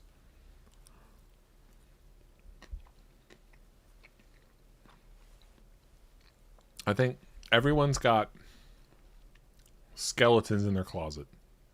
Everyone's got fucked up things that they've done to other people. And they have stories of fucked up things that people did to them. And I mean, like, real horrific stuff. But the one thing that I've noticed, and Joel, maybe you can explain. I'm not looking for an explanation. I just think it's kind of fascinating. Joel the Mariner. Is that I've talked to a lot of guys. It's always guys. I talked to a lot of guys about fatherhood and responsibility. All these things you hear on the news and fucking losers talking about on the news and stuff. The stuff that's missing from society. That's why we're falling apart. Is that we don't have good fathers anymore, or whatever. I've talked to a lot of guys about bad dads and things that I can't mention on this live stream. Things that have been done to me and have been done to people I know. Things that you can't say. You can't say in public, especially on live streams on YouTube. And I'm talking about the most graphic, gut-wrenching, pure evil things that you can probably imagine, within reason, that have happened, not necessarily to me, because I'm not here to, this isn't therapy, and I'm not trying to get sympathy or empathy, whatever the correct word is, but to other people in my circle of friends and family. And having talked to a good number of guys about, but what about this? Where is the line? When do we actually need to hold fathers accountable for the things that they've done? Always the same goddamn answer. It's always the same goddamn answer. It doesn't matter what they did.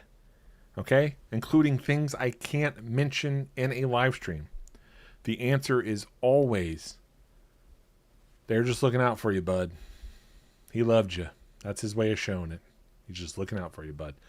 Always. And on some level, I'm no psychologist or anything like that, but is it just written in our DNA as being guys, or is it something to do with, like, Joel, are you a father? Right? That's another thing. Maybe all of these guys I've talked to, I don't have kids. They have kids. They are fathers. That's a thing. Is it all that when you become a father, you excuse anything, or you can justify anything? You know, I'm not trying to have a serious moment here, but this is something I've always tried to wrap my mind around. No matter what you tell them, it's justifiable. That's just the way it was. They love you, man.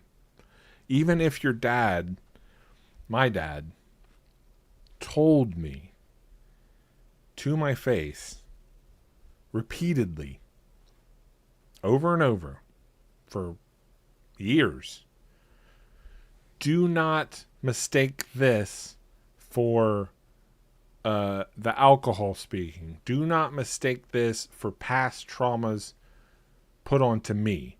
Do not mistake this, what I'm saying right now, for anything other than absolute fucking vitriol, hatred. This is my dad talking to me. Do not mistake anything that I say. Do not try to excuse any of it. Do not try to make excuses for me. What I'm saying now is the absolute gospel truth. You are and then this is talking to a first grader, second grader. You are a worthless sack of shit that will never be anything because you'll always be nothing. You are a loser. You are a mistake. You're a piece of shit. You're worthless. And I hate you. I actually hate you. I reject you as the mistake that you are. Even if he said that, literally, I would still get the same responses. And keep in mind, the things that he did were way worse than that. I can't even say. I still get the same responses. That's just how they were, man. That's how they were back then. That means he loves you. Am I crazy?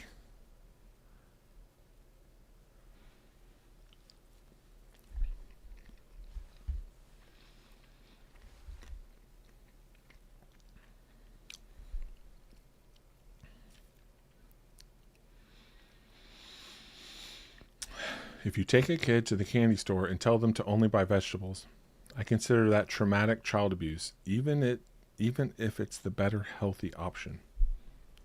Oh, you were a father for 24 hours? If I was a father for a little longer, I would set a limit on empathy because love is supposed to be unconditional, unless they're killing animals or their siblings.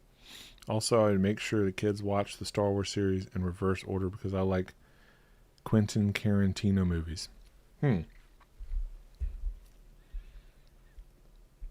Maybe. That's the one thing I'm not gonna lie, I don't pretend to understand anything you just said, except for the Star Wars thing. What I loved about old Star Wars, I don't watch Star Wars anymore, I don't pay attention to it, but the old Star Wars movies were great because they didn't depend on flashbacks or non-linear storytelling, even though he retroactively changed them to being numbers that doesn't make sense or whatever. I'll always think Star Wars is just Star Wars, and Empire is the second one, and the third one's Return of the Jedi. I don't ever forget what actual numbers they are. But I like movies and stories and stuff where you're forced to have to tell a direct, linear, coherent story. You know what I mean? Instead of being using non-linear as kind of a band-aid because your story's actually kind of shitty. You know, that's the excuse. You're not enhancing your shitty story. You're just kind of 3-card moneying the audience. Like, this is more important than it should be. Right?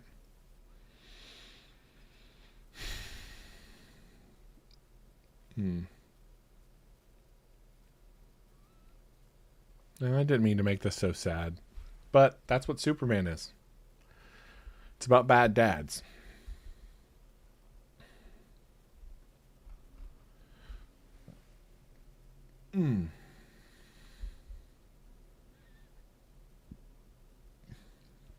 I've been saying that since day one. Get rid of the Roman numerals. No one knows how to read them. Just call them by the movie plot. Yeah. I don't understand any of that shit. I've never understood that. It doesn't make any sense. We already have numbers. They're perfectly fine. We don't need Roman numbers or whatever. They're not even numbers. They're just letters that were...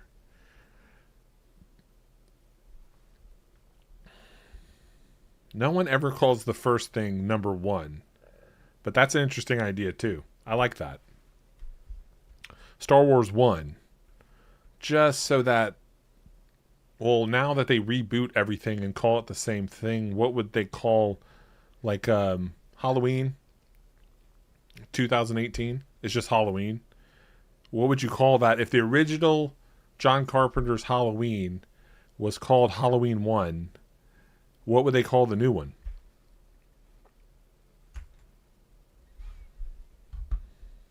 That's a good question. Right. Let's see here.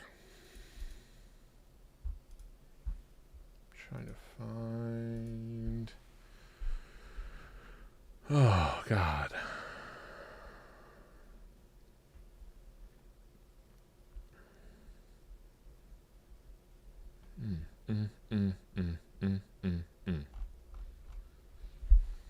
Okay.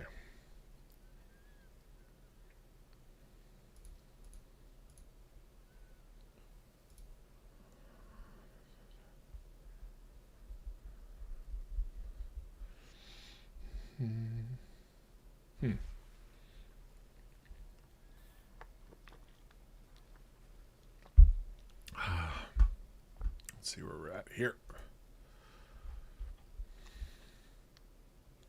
Hey, Liam popped up in my feed.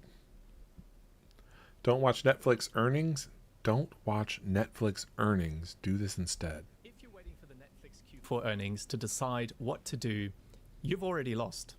So here's my valuation verdict up front. At the What the hell does that mean? The Jan 16th close of $88 per share, Netflix is not a compounding buy. Based on my 2 economies framework, Netflix gets a structure score of 15 out of 28, meaning structurally, Netflix is a hybrid-leaning surface business, not a clear-cut system.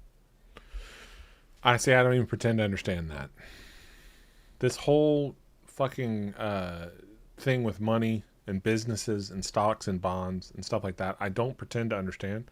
I hope to someday, and that's kind of something I not necessarily wanted to talk about, but I'm going to look into, right? I've been thinking a lot lately about learning some stuff, right? Because instead of just living my life like I'm going to die in my sleep, which is the way I've been living for like the last 20 years, is every night when I go to sleep and I put on my pajamas and I get in bed and I pray to God that I wake up 8, I know that there is no God and my prayers are going unanswered and I'll never get to be 8 again. So that's just a surface level running gag. But when I do put on my PJs and get in bed every night, I really do think I'm not waking up because I'm going to have another heart attack or sleep apnea or stop breathing and stuff. So I don't prepare for the future. I never have. I don't know how anything works. I don't know how money works, especially. And health, stuff like that. I just live for the moment. And I'm thinking about turning that ship around and trying to learn some stuff. Maybe take some night classes or some online courses or something. Give myself a chance, before it's too late. Does that sound crazy? I'm doing the same thing with movies. I might as well do it with everything else. Because it's kind of embarrassing. I'll tell you this. What happened the other day is me and my mom were going to the store and there was some black smoke coming up from behind the trees right down the street from our house. and I could smell the smoke in the air was like burnt bacon and biscuits, and I knew this is absolutely true. I knew what had happened. I just didn't want to believe it. And what happened was our neighborhood Hardee's, which is right down the street, I could walk to it. It's only a few blocks. I could walk to it if I was fucking insane. I can't walk 2 blocks right now in this shape. I'll just pass out. But eventually, that's going to be one of my goals, is to be able to walk to the Hardee's. And our neighborhood Hardee's burnt down. Now they're fixing it, thank God. It's not a total, what do they call it, when it's totally wrecked and they have to tear the whole thing down, but the inside was just gutted. The structure or whatever's, because they put it out fast enough, is okay. They're already in there trying to hook it up and fix it and stuff. But me and my mom were going to the grocery store, and we're riding by the Hardee's that's on fire, and we stopped at the red light. And you guys are going to think I'm crazy or I'm an idiot. You know, maybe I'm both. Definitely an idiot. I don't know about the crazy part. But we stopped at the red light, and I'm sitting there watching my Hardee's burn down. My mom is driving. I made her drive because I wasn't feeling good. And it all started to click in my mind. Okay? Stuff I never thought about before in my life. First of all, that red light.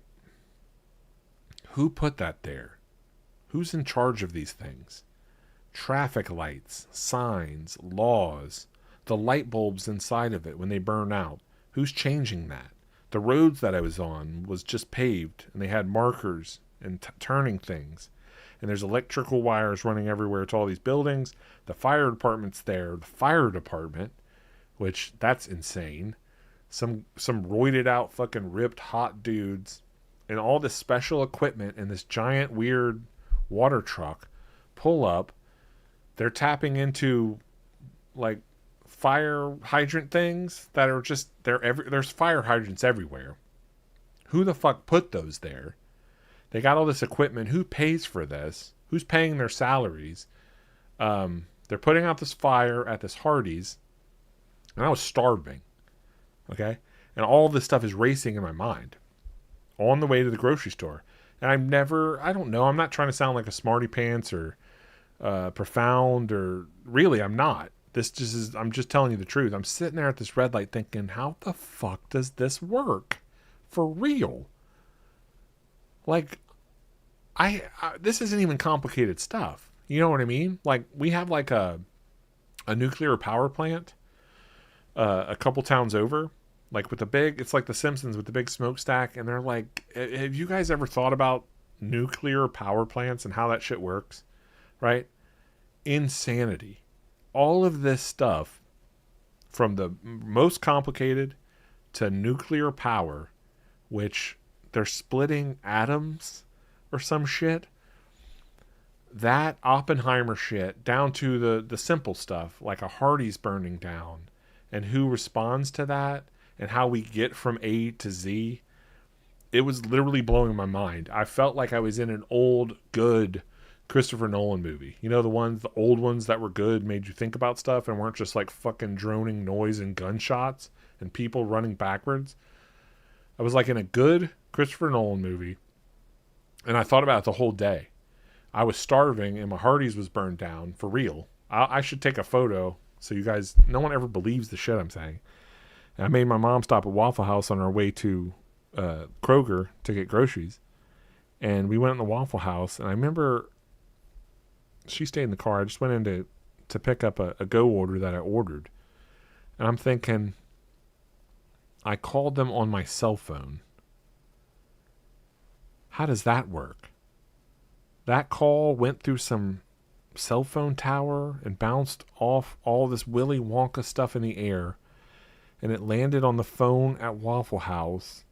And they took the order, and they had the food that I wanted. Like, how do they know how to keep the certain amounts of foods in that tiny little building? Like, the fact that the people that work there, especially our Waffle House, where they do not give a fuck about anything, let alone the safety of other human beings. And I'm not blaming them, right? Sometimes I shit on fast food people and stuff, but our Waffle House is pretty bad, and it's understandably so, because the people that go in there, it's not the employees, it's the people. The like, not like me, but they are some ruffians, let's just put it that way, that go in there and fuck stuff up, and it makes the employees, their jobs a living nightmare. But my point is, if I were that cook working on that line at that Waffle House, I would be fucking poisoning people. You know, I'm not trying to condone violence or hurting people or whatever, but I don't understand why more people don't hurt people because they're so angry and upset and fucked over in life, right? So the fact that just going to a Waffle House or a grocery store is a miracle, is a series of miracles on a level that I can't fully comprehend. And the fact that we have, just between here and Kroger, there's 40 fast food restaurants. Probably more than that. I'm just thinking off the top of my head. And all of these places, the people that work there are miserable. And they hate their lives, understandably so. And they have to deal with the worst people. And no one's poisoning people, like Heather style. Like pouring stuff in their drinks or fucking their food up on purpose. Like to make them sick or hurt. Why is that, right? And the reason is, because my brain won't stop fucking working for once, is because they know from watching CSI movies and stuff that if they fucking kill people or poison them, they're going to go to prison. There's consequences for their actions. They're going to go to prison. They're already in prison. Their lives are prisons, but they're going to go to real prison, which is way worse. And then I was thinking about this the whole day. My mom had to give me some sleeping pills, and I had to pass out early because my brain was working overtime. I thought I had a fever. It was my head was so hot from thinking about all these next level ideas and stuff. And this is just ideas. These are questions that need answering. I can't imagine if for once in my life I put my brain to more than just asking questions. I start actually doing some research and looking into this sort of shit. You know what I mean? Maybe if I knew more about how things worked, then my situation would improve, right? I wouldn't have to depend on my mom and stuff so much. So I don't know why I'm telling you that. It was just a fucked up thing that happened yesterday or the day before when I noticed that our Hardee's was on fire. And I'm not recommending this to anyone. Yeah, I'm beginning to wake up. I don't know, man. I've seen a lot of woke people talking online and in real life and stuff, and I have never heard a woke person saying something like this before, right? Seriously. Autistic 8-year-old.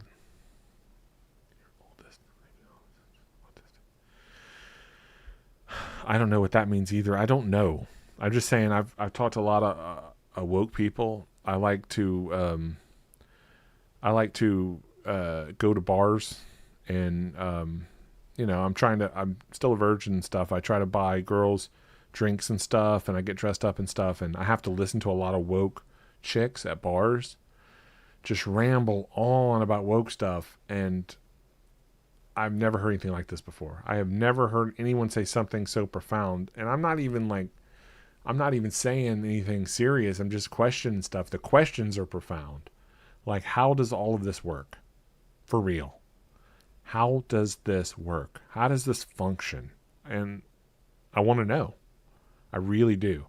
I think I when I was doing my initial research for live streaming, when my mama was helping me plan my rebirth and all that good stuff, there's only so many things people do online during live stream stuff. So they talk, they play video games, they watch TikTok videos or crap. Might do this. I might look into this. I want to know how stuff happens and how the world works and stuff before I croak in my sleep. And maybe Joel, and if you guys know, or anyone, people tuning in, watching the replay or whatever, if people know, they can help me. Because all I do know is, yes, if you guys want to know, I've been on a few drink dates. to bars recently. I met a couple girls on my swipe app things, and we've had a few drinks before. It never gets further than that. But, my mom said I'm going to find one that likes me and hit it off with them eventually. You can't hit a home run unless you get up to swing the bat or whatever. So I've been on some dates, and a lot of woke chicks and stuff are talking about all the stuff that's happening in the world. And that's another thing that embarrassed me. Like, not only I can't go to the grocery store and watch my Hardee's burn down and be completely bewildered by how the world operates, but now anytime I talk to a chick, right, she's telling me all this stuff on dates and things and sitting at bars, and sometimes I'm just there and they just are sitting next to me and they're on dates, but they get bored with their date and they talk to me. It's not an official date, but I do have woke chicks talking to me at bars and stuff. And a lot of the times, the stuff they're talking about, I'm embarrassed to say I don't know what's going on. I don't know anything about government. They're saying we're going to World War III soon. We're starting wars with all these countries and stuff, and China is going to team up with Russia. And a lot of this stuff, not lying, I'm not going to lie, it scares me. Okay? It scares me for a number of reasons. The biggest reason is, and my mom will back me up on this, it scares me that I'm 50, almost 50, and I don't know how the world works. I don't know how government stuff works. I don't know anything about Trump or World War stuff that we're starting.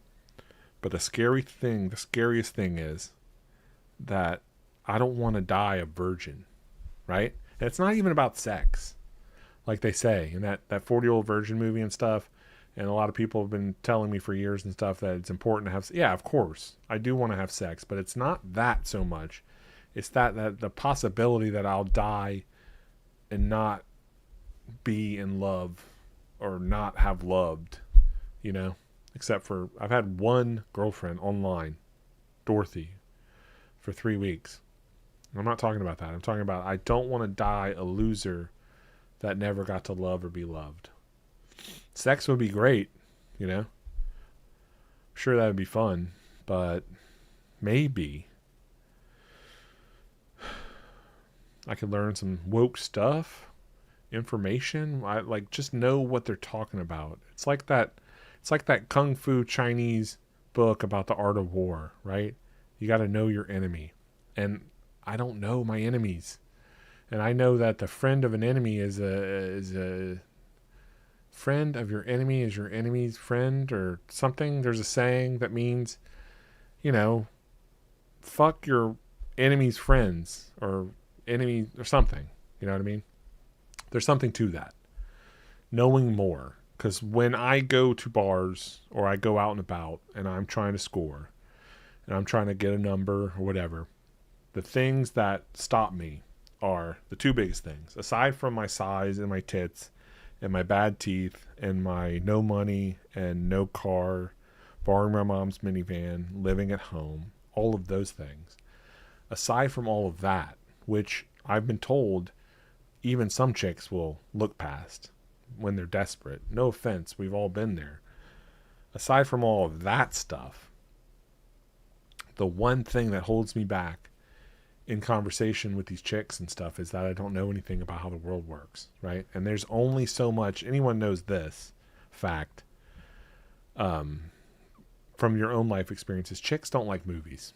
They just don't, right? They pretend to a certain degree, but they just don't care about movies. And my bullshit that I know about movies can only take me so far. For real. And it hasn't taken me across the finish line yet. So what good is it at all? You know what I mean? Sometimes I think I chose the wrong path in life. Movies, my obsession, my love. I could have done anything else. And because it's just it doesn't make any sense. Everyone's getting laid but me. Everyone. I'm talking, there are guys that look like Quasimodo that work for the city and do, city jobs where you stand in the road and you wear a vest and you smoke cigarettes and you direct traffic and stuff.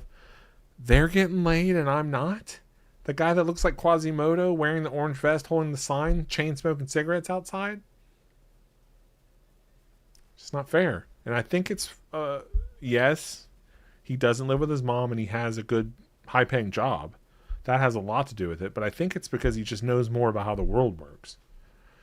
And I don't know anything about that. So let's check in and see how everyone's doing.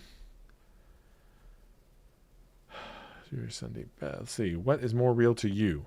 That you are asleep dreaming about AI, cell phones and social media and space tourism shit, or you are dreaming all this in your sleep? Maybe you are in a buffet coma. I think that you're at the point where you realize the finality of your existence, being condemned to be a virgin and not have an embarrassing story tied to coitus. That's a lot of big words. I don't really know what you're saying, you guys. Let me read that again. What's more real to you? That you are asleep dreaming about AI, cell phones, and social media and space tourism shit? I don't know what any of that means. I don't dream about AI or cell phones or social media or space tourism. Or you're dreaming all this in your sleep. Maybe you're in a buffet coma. No, I wish I was in a buffet coma. No, I've been doing the Star Wars diet for the last few months now. And I've been losing a good amount of weight. My mom's been helping me with that. So I haven't been to a buffet in a while. I would really like to be in a buffet coma, but I don't know what any of that means. I'm saying if I knew more of how the world worked, then I could get a real job and not live with my mom. He's saying you're trapped in a crazy hellscape. No. Yeah, but I look, let's just agree to disagree. We'll agree that I disagree that I know what you're talking about, because I don't. I'm saying I don't understand any of that shit. But what I do understand is that there's different types of guys, right?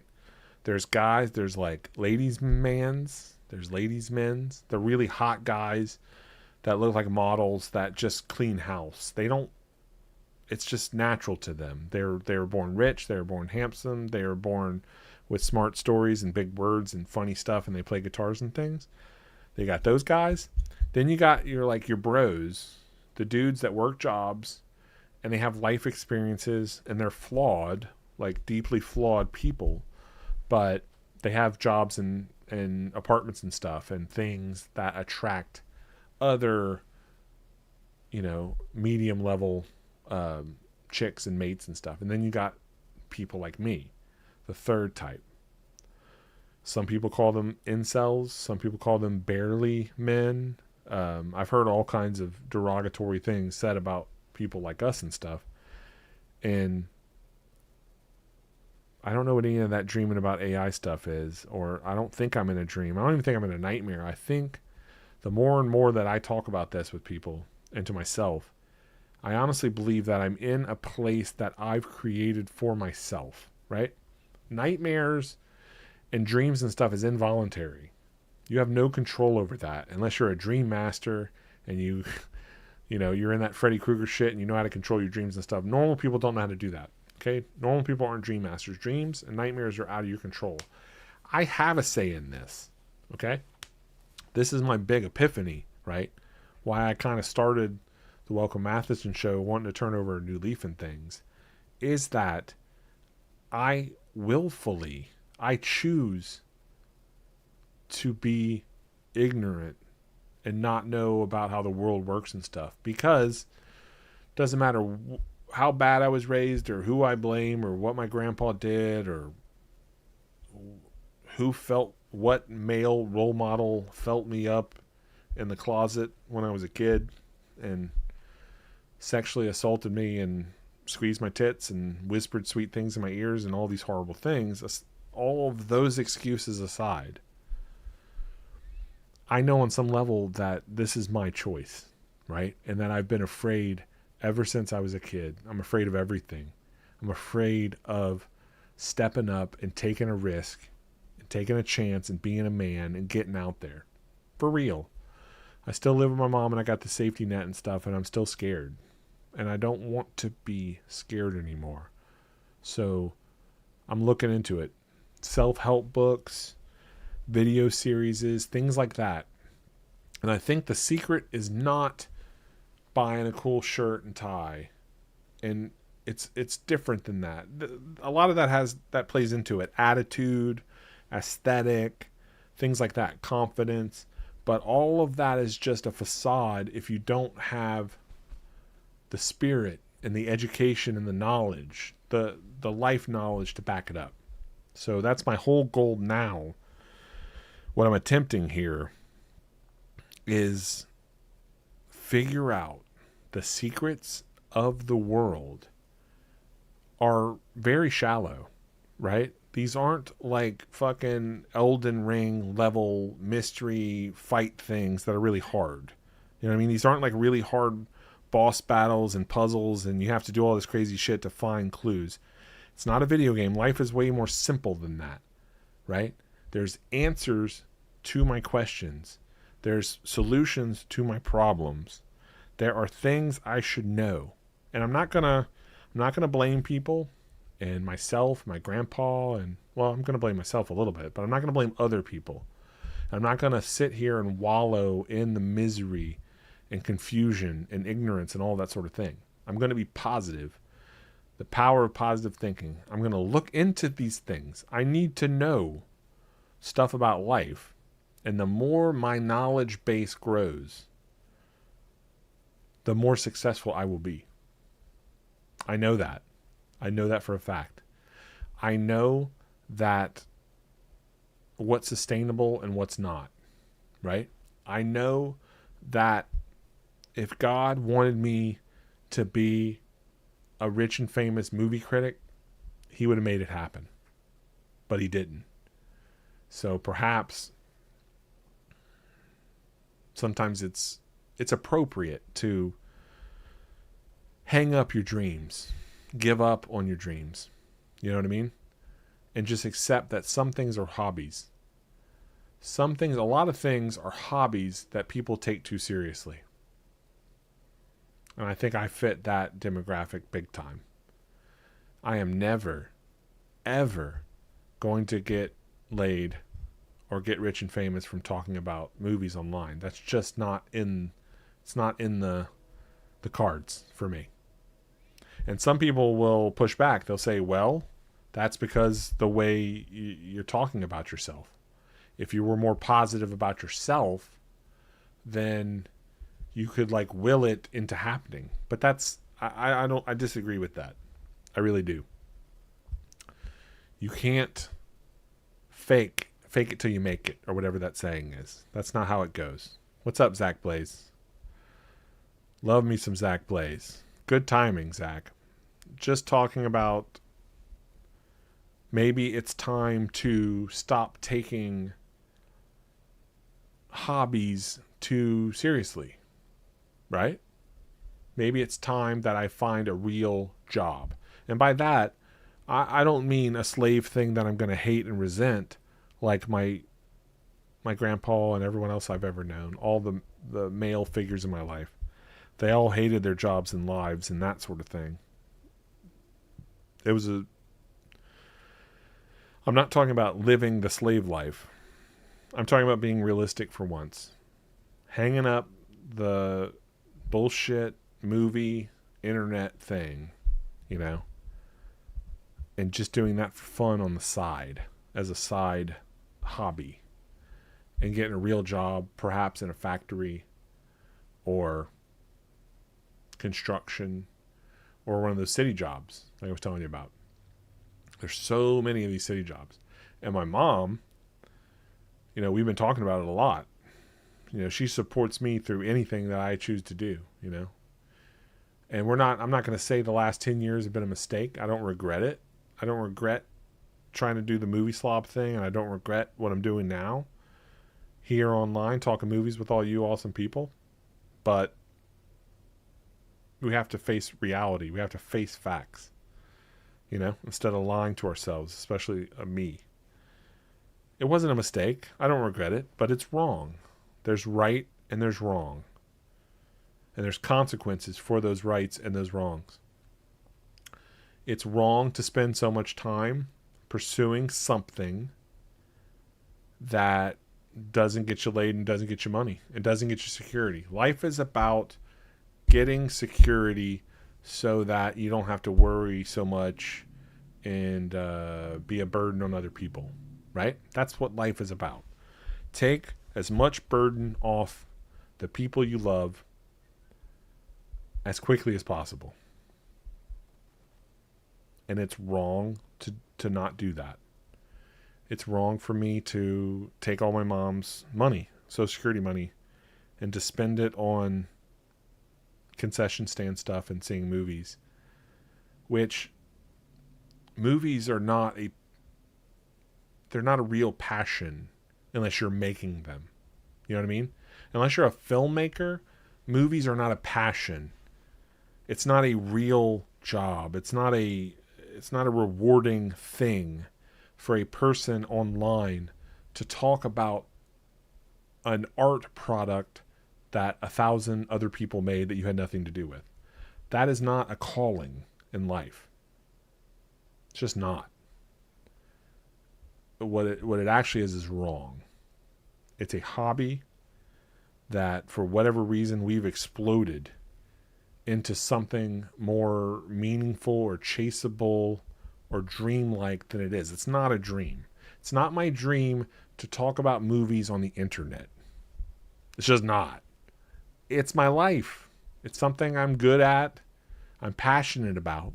But if I don't acknowledge the reality that dreams and passions don't pay the bills, then I'm doing something wrong. And things that are wrong and done intentionally have to have consequences. Okay? Now we're getting, this is profound shit that I'm talking about here. We have to bring back the concept of right and wrong and consequences, especially in my own life. My mom is not going to be here much longer. She did that Facebook app thing that tells you how long you got to live. She's got less than 5 years. When she's gone, the bank is taking this house because they have 3 mortgages out on it, or they remortgaged it. I don't know what any of that stuff means. And I'm going to essentially be homeless. So in the next 5 years, it is my responsibility as a decent person to turn this ship around and to find a real job that will pay me based on my skill set, which admittedly is pretty much non-existent. But I think I can handle the bare minimum, which is what I observe with my own eyeballs on a daily basis. People that work for the city stand around smoking cigarettes, holding up stop signs and vests. I can do that. I can do that till the cows come home. And I can take care of myself and my mom and my family and my future. And talk about movies as a hobby instead of a passion.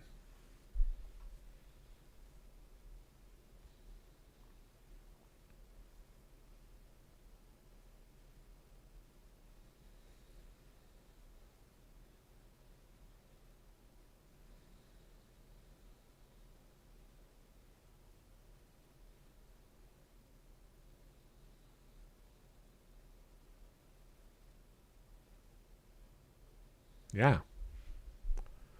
And I appreciate the support, guys. Joel, the Mariner. I really do. From the bottom, I'm not saying I'm going anywhere. Don't get me wrong. I'm talking about my mental space, okay? When I'm talking about changing, AVR 45557, you need my movie takes, and I know. That was a joke, but it's only, everything's really just a half joke. A lot of people are here to know what to think. Let's not lie about that. Everyone has these people in their friend circles too, right? You're not losers. You're not scumbags. You just don't know as much about movies. We live in this climate this culture now, especially with assholes online, influencers is what they call them, where they have to be right about everything. They can never be wrong, right? And that's how I break the mold, because I'm wrong all the time, and I admit it. I am not right about everything, but when it comes to movies, I'm right about everything. You see how that works? All of these people, it's live streamers too. Every fucking genre of people online. It doesn't matter if they're talking politics or video games. All of them think that they can be right about everything always, and they're not. And I'm not going anywhere. I'm talking about changing my mental space, right? I have to get laid and get out of my mom's house. That's all there's to it. And I'm never going to do that by telling you guys what to think. That's not the way the world works. It's unfortunate. I wish that it was. So, this isn't supposed to be some mopey, sad bullshit. I'm telling you, I'm trying to inspire you guys to help inspire me more. I'm inspired. I'm full of inspiration. I want to break the mold. I want to do things different. I want to talk about movies in a positive way for the most part. And I want to learn some stuff about the world and admit that I don't know everything. Because I swear to God, if I just learn a little bit of stuff, if I know, for instance, how money works, if I figure that out, if I figure out calories and exercise, just the basic stuff, local government things, I don't know anything about the law. If I arm myself on a minimal level with just a little bit of knowledge, I will be fucking unstoppable. For real. So that's what I'm interested in doing. Okay? We were still going to talk about... I'm not going anywhere. I'm going to die on this hill.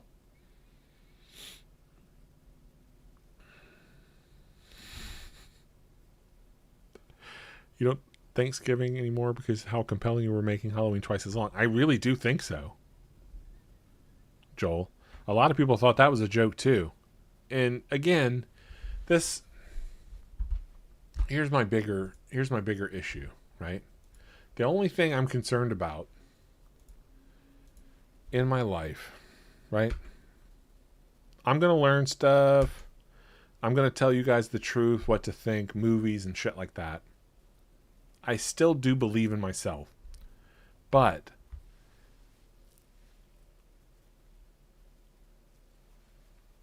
I want to be more open to other people's ideas, right? Just like I was saying, like I don't know everything. I don't pretend to know everything. Maybe I used to. But how do I get more eyeballs on my channel? You know what I mean? Because things aren't like they used to be.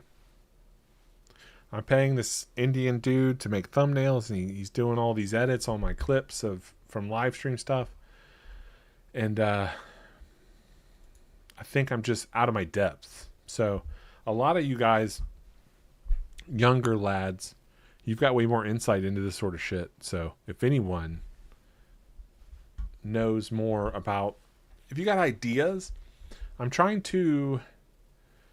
How do you reach out to me?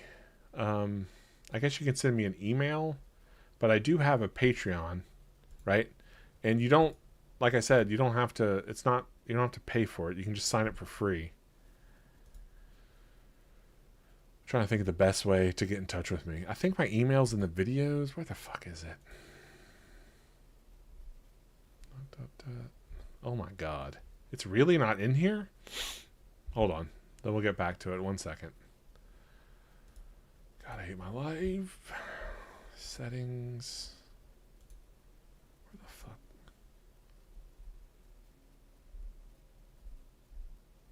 Oh, there it is. Where does your email show up? Patreon. Oh, view email address. Yeah, you just click there. If anyone wants to reach out,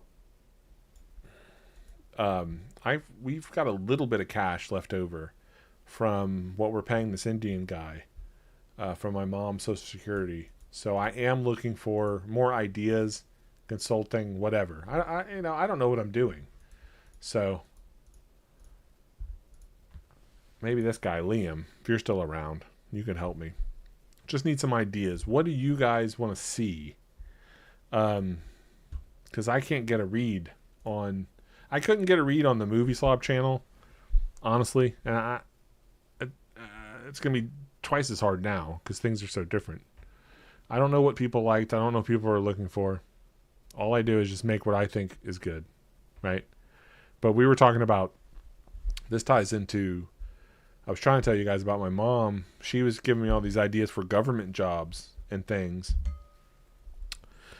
Because if World War II, or not World War II, if World War III does happen, right? If we are going to World War against China and Russia and Iceland or whatever, my mom said it'd be best if I had a government job because those are the most secure, right?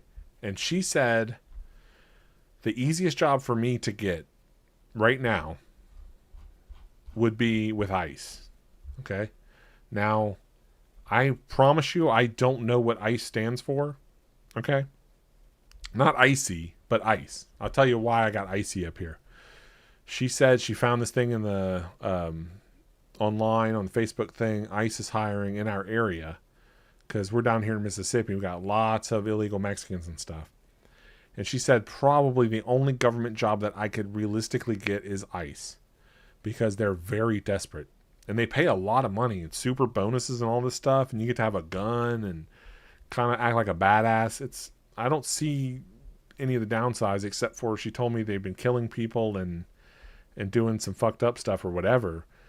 That doesn't mean I'm going to kill people. That doesn't mean if I put on an ICE suit, I'm going to kill people. It's just a job. You know what I mean? Like, surely... I've worked at restaurants and stuff before, and surely people at restaurants have killed other people, like waiters or chefs. But that doesn't mean if I go work at a restaurant, I'm going to kill people. So that's just a stupid argument. But she told me I could get a really good ICE job. She saw an ad for it and told me to look into it, so I did. I was just doing this earlier. I typed in ICE. I thought it was ice.com. This is icy.com, which are fucking delicious, by the way. I get an icy once a week because our 7-Eleven or Circle K has ices for 99 cents, any size. And I'm like, what size do you think I'm going to get? Right? They got small, medium, large, and the jumbo. And they're all 99 cents in the summertime, right? It's cold right now. But in the summer, I get one at least once a week because they're 99 cents. So I typed in ice, and I thought I typed ice, but it's icy. And it was kind of funny because I was looking for... the Mexican dog wranglers or whatever you call them. It turns out, look at this. When you join Icy, you become family. Icy is actually hiring, right?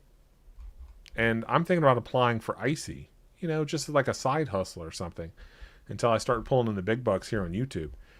And this just kind of bothered me a little bit. I don't know how you guys are going to react to this, but I'm looking here at the Icy family. At the Icy Company, our team means everything to us. We take pride in our family, culture, and our strong commitment to our customers, partners, and teammates. The Icy team enjoys having fun, energizing, blah, blah, blah, blah. Look, this is the Icy team. This is the family. Do you guys notice there's one thing wrong about this? Do any of you guys have families that look like this? I don't. Okay? So... Icy, I love you to death. Okay? Get rid of this. This is not family. Okay? Just put a picture of a real family in here. You're not going to get the right fucking class of person, of worker like me. Okay? I'm going to apply anyway. I'm just saying, something about this bothers me. Because that's not what my family looks like. Okay? So, join the team. Current job. Ooh. There we go.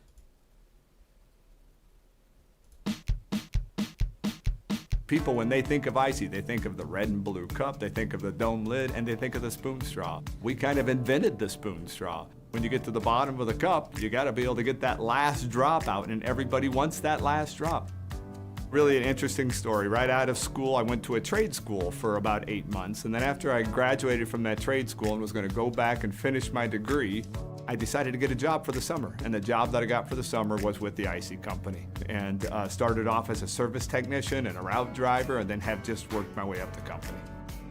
I've been with the company about 38 years. Yeah, started off when we were very, very small in Sacramento, California, and have had a chance to see it really grow to the size that it is today.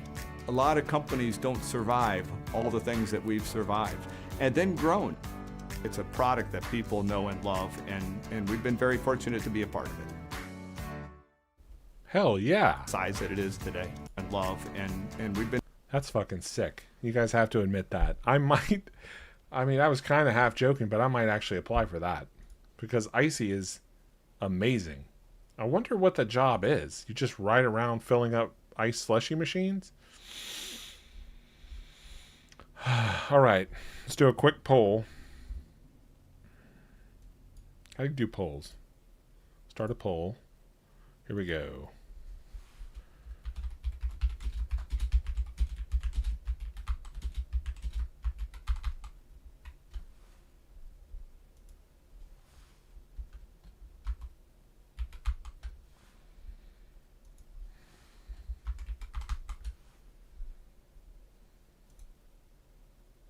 Boom. My first poll ever. And I'm not joking. Whichever one wins, I will actually do. Can I vote for my own poll? Damn it. I can't. Shit. I guess we got to look at pros and cons. Oh, wait. Day in the life of an icy tech. They have a video. Wait. To be fair, though. Do they have a day in the life of an ice tech worker? Video.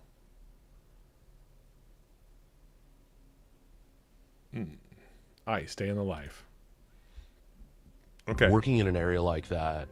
Just to be safe, just to be fair, let's get a little taste of what the difference is actually, okay? Before you cast your vote, before we, leap to judgment, let's see what it's really like to be an ice guy. Enforcement removal operations like deportation for ICE. Like, you have the opportunity to do such amazing work to make America safer. The president wants us to arrest and remove 1 million people. I was interviewed on 60 Minutes before the beginning of the administration, and they asked me, they were like, there's no way you could do this, right? And I was like, oh yeah, we absolutely could. We would just need the funding to do it. And now we got the funding. If someone goes to prison for hurting someone, would you like them to get deported or go back to their neighborhood? 90-something% of people would be like, no, you need to, what are you talking about? Like, deport that person. Yeah. Is that what ICE does? I don't know about that. So wait. So when a criminal gets out of prison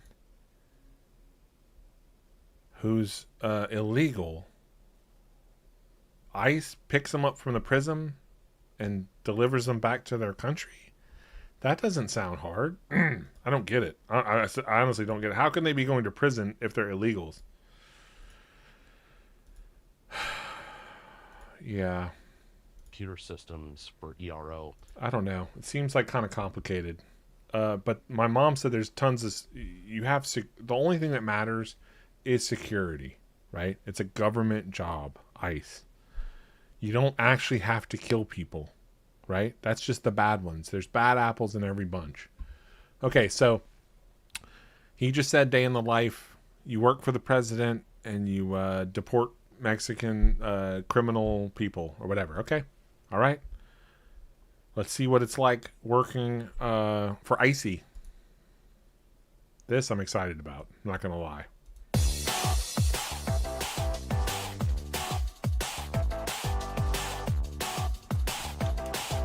Bye, Junior. Bye, bye, bye. Bye, honey. I love Bye, you. honey. Love you too. Have a good day. Thanks, you too.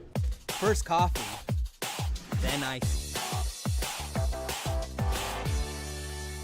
This baby here is mission control for all the calls on my route. Now let's see what we got going on today. Looks like my first stop is one of my favorite C-stores. 7 o'clock in the morning, he has to start work. Let's I don't know about that.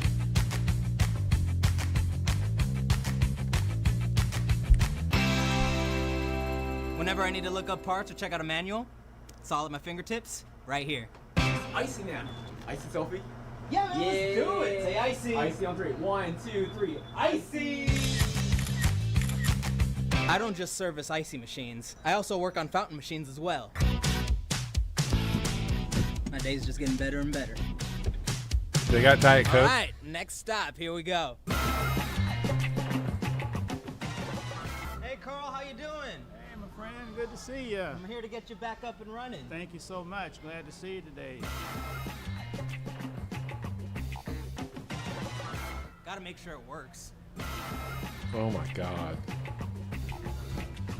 What? I'm on break. I don't know. I'm trying to lose weight and get. You guys can't tell, but I'm doing pretty good. I've been eating vegetables and stuff and trying to lose weight. I don't know if I work for Icy, I'd be tempted to just to pound ices all day long. But it looks like a fun, friendly kind of job. You got to start a little early. You're not killing people, so that's a plus. You don't have to. But I kind of like the idea of wearing a gun. You know what I mean? I would never shoot someone, but I like the options. Makes me feel like a badass. Picking up some parts, hit the Icy branch office for my next call. This is Clint, my brand manager. Say hi, Clint. Hi, Clint.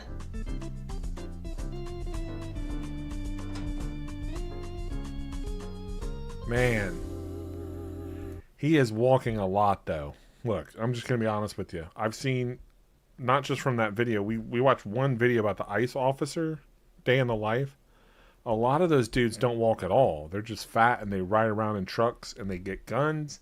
You get security from the government. You get paid out the ass. I'm kind of leaning towards ICE right now.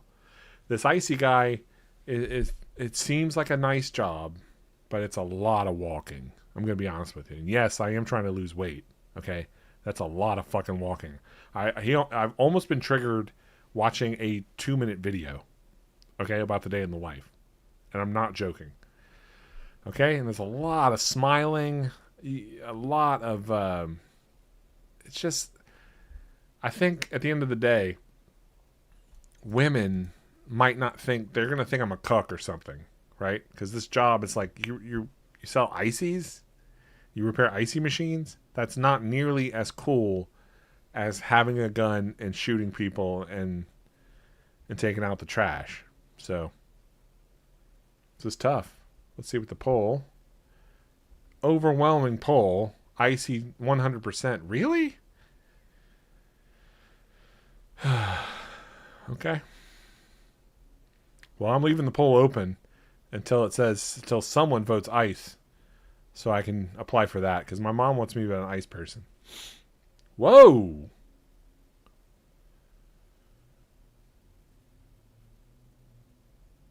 Oh my God. This is genius. Wait. I didn't think about this until just a second. Who likes ices? Kids, right? Who has kids? Single moms. Holy shit, I think I just been sold. I'm going to be an icy guy. I'm applying today for this icy position. Holy shit. Text icy to apply. 97211. Look at this dude. It's pretty fucking sweet. I don't think my mom's going to agree with me. But why did I bring this up?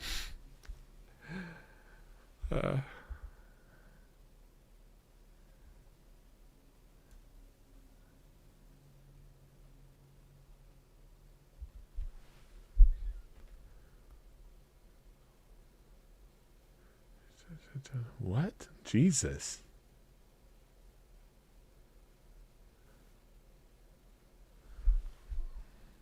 Joel, you know way too much about ice. Hold on. Got a lot of comments here. Let me check in with you guys.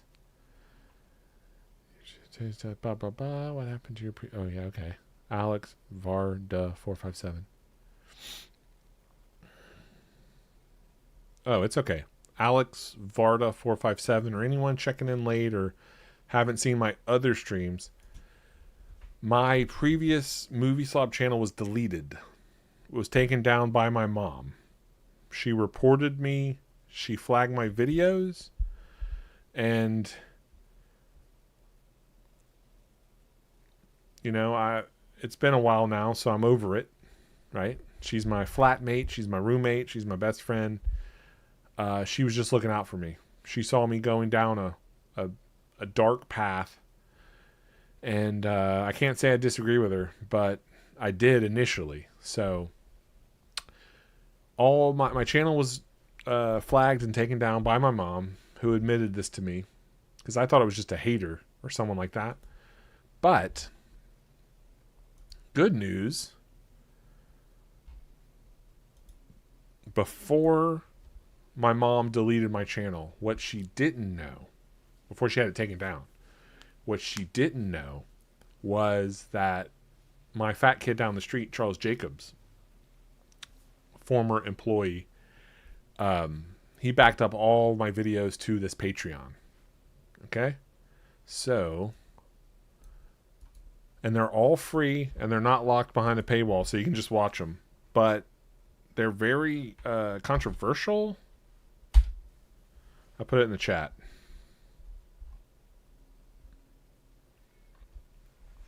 They're controversial. It was, you know, I'm trying to justify it. There is no justification. It's fucked, you know. I think a normal person would have just, you know, Rob Reinered his parents or Rob Reinered his mom for what she did to me, you know. I hate to say that. It's probably been too soon. Rob Reiner's one of my heroes. I'm just telling you facts. The bitch deleted my videos. She got me flagged. She had been flagging my videos for a very long time. They're all gone. The channel's gone. But all the stuff survived. It's on the Patreon. It's right there in the thing. They're all there. And occasionally, like today earlier, we went over one of the Superman videos that I made or something. I have so many amazing movie slob videos. They're all here. So all you got to do is come to the Patreon. You can watch any of them for free. Now, this the Dead Uncle Christmas Marathon, this has been processing for since Christmas. So it's not deleted or anything. It's just when I look at it on my end, it says that it's still processing because it was 72 hours of my old videos. When that gets done, eventually, it'll probably take a few months to process. That'll be online, especially for Christmas time. But on YouTube, I'm going to put back stuff, little snippets and things, but I want to keep the ecosystems separate. So if you want to watch a movie slop video, all you got to do is come to the Patreon. It's free. You can... That was the most rated. Signing on the Dodd is movie. They're all here, and they're pretty good quality, too. Going into dreams, which is surprising. You can actually manipulate people into fucking you, which I didn't know any of this stuff. Okay? Part 7, Compliance Gift. And a lot of them are pretty good. I'm not gonna brag, but I am. Some of them are pretty good.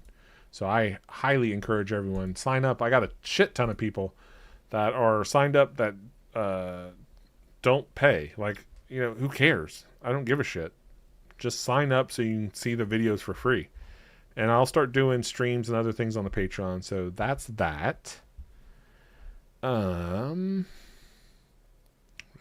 you ever re-upload your... Oh, this is, totally wicked. Different guy. I'm going to upload stuff. There's certain things that it's hard to explain. Before my mom had my channel taken down, a lot of my stuff was getting flagged. Because people don't know how to take a joke. So it's all like, the way I justify it, it's kind of a happy accident. We backed it all up, me and Charles Jacobs, before the apocalypse, the mom Apocalypse. And my stuff was starting to get demonetized and flagged anyway because it's, not safe for work. None of my videos. I speak from the heart and from the gut, and I say things that a lot of people don't agree with.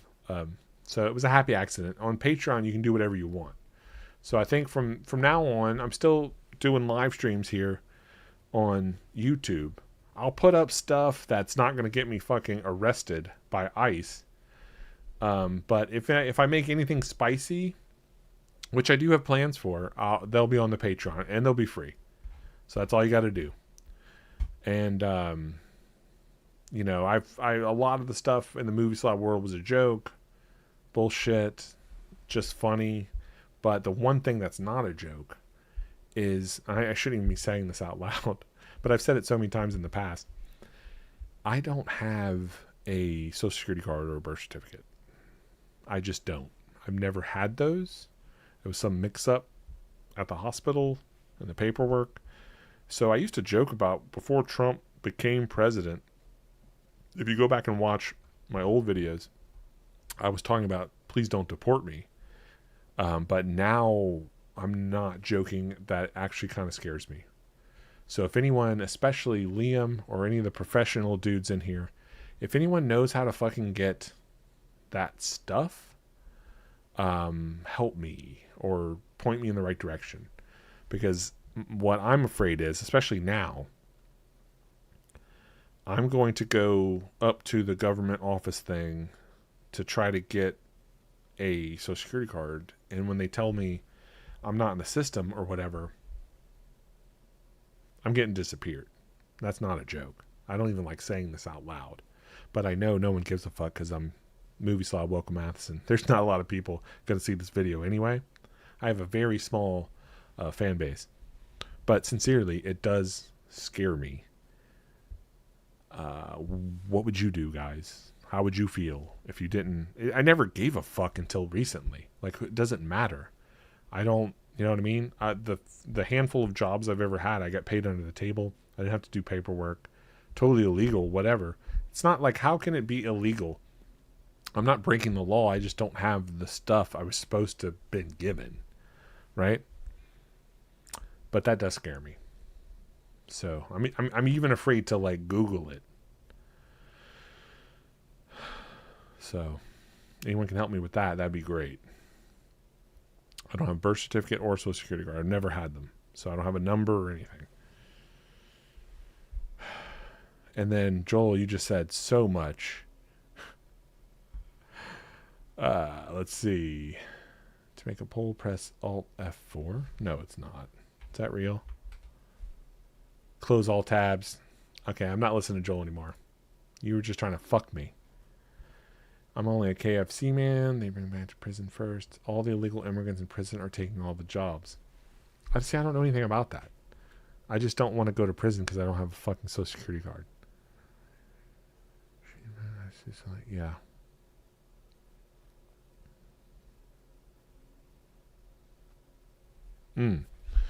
Mr. Welcome, what is your favorite movie slob video? Mine was when you dyed yourself green. Okay. Technically, I didn't dye myself green. My mom painted me green. That was paint. That wasn't dye. That's a good one, too. That's an oldie but a goodie. Where I was trying to be positive. That was like one of the most positive reviews I ever did. I forgot what it's called. There's a bunch of them. But was it Ghostbusters 2016?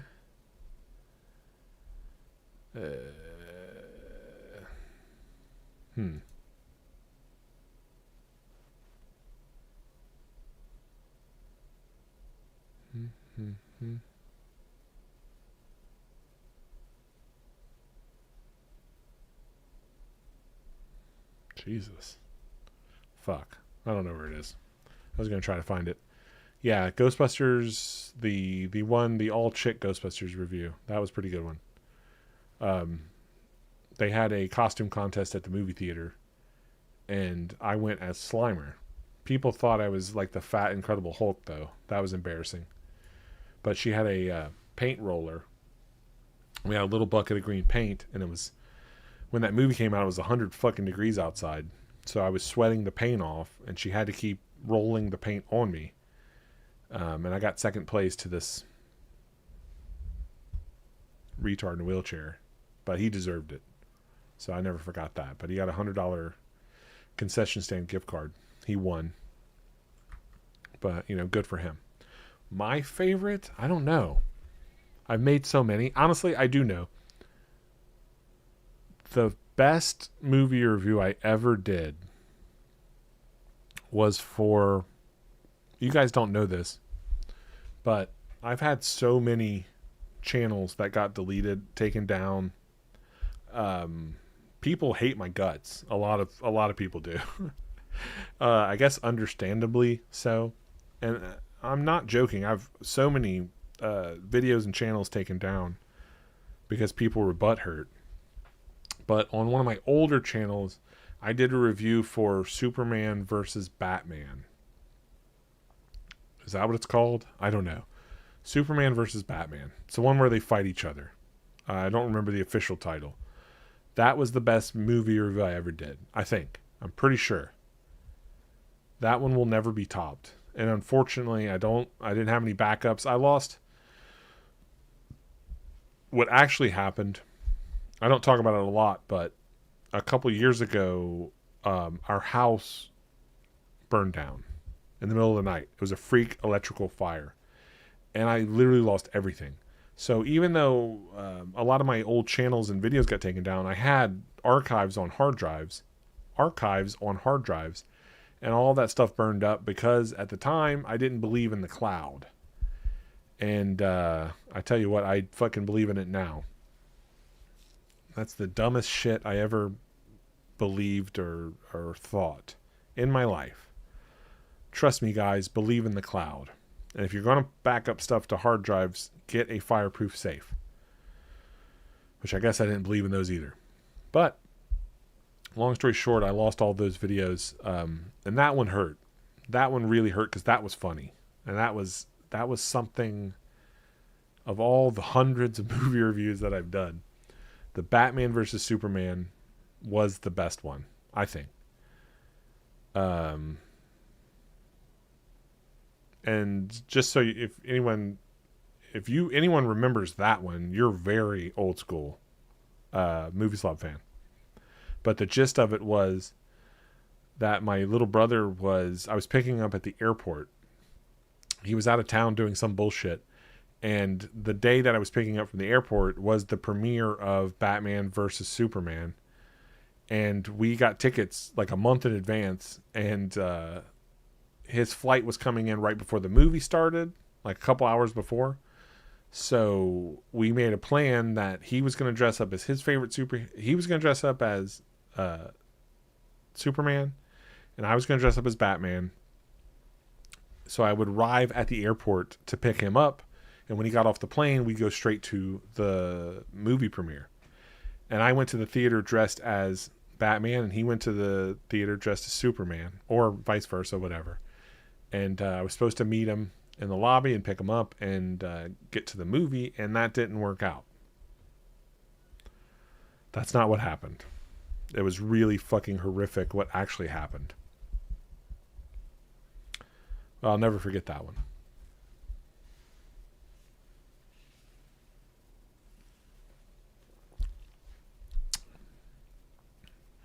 And it really it reinforces the sad part of this job, whatever you want to call this, is I think it's funny. I think it's fun. I love you guys. I love making videos and movie reviews and just speaking truth to power, because that's what I do.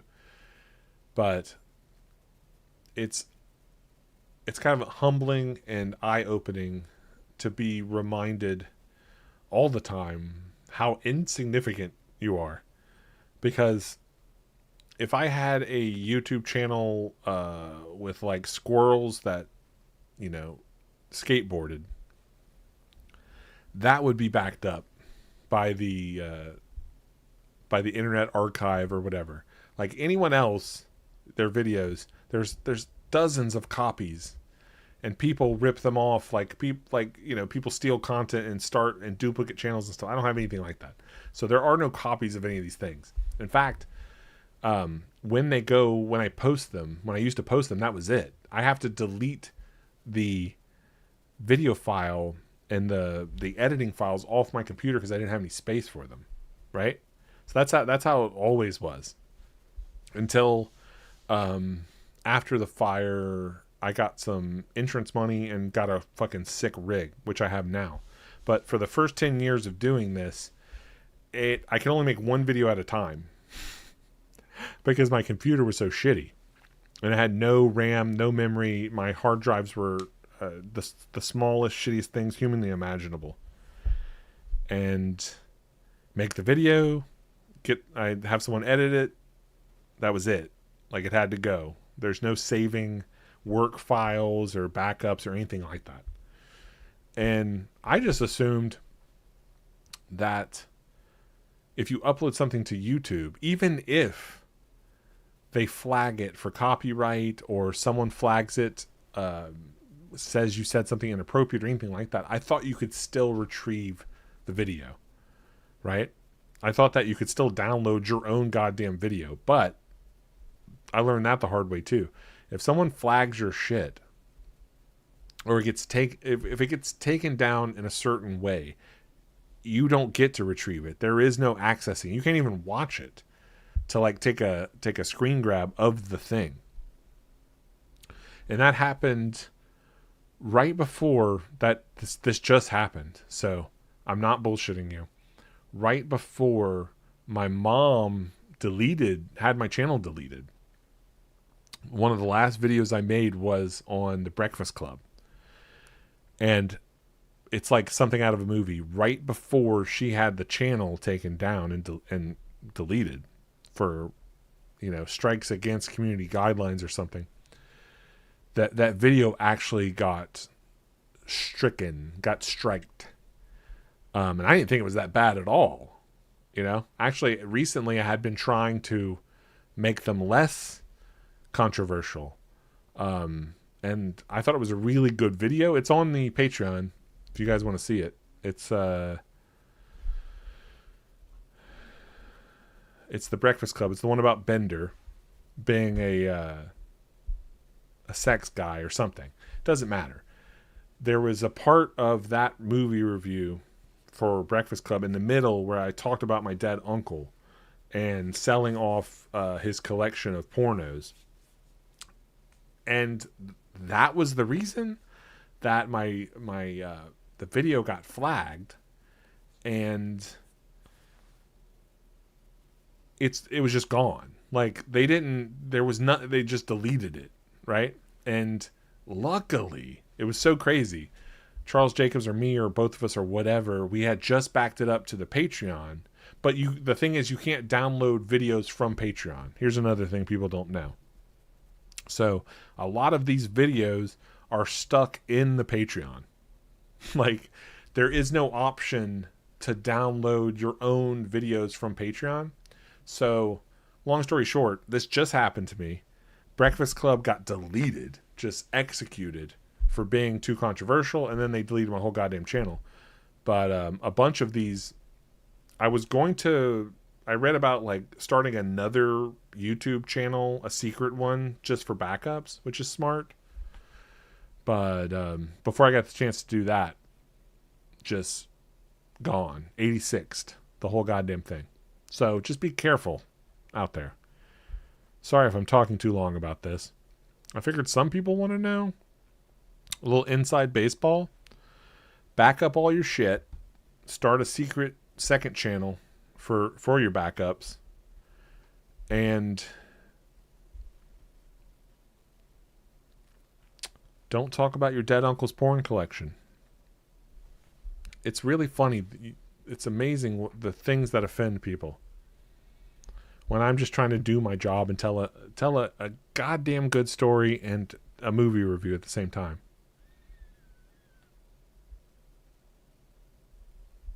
You know? You wouldn't believe. I would. You'd be surprised at the shit that people are offended by.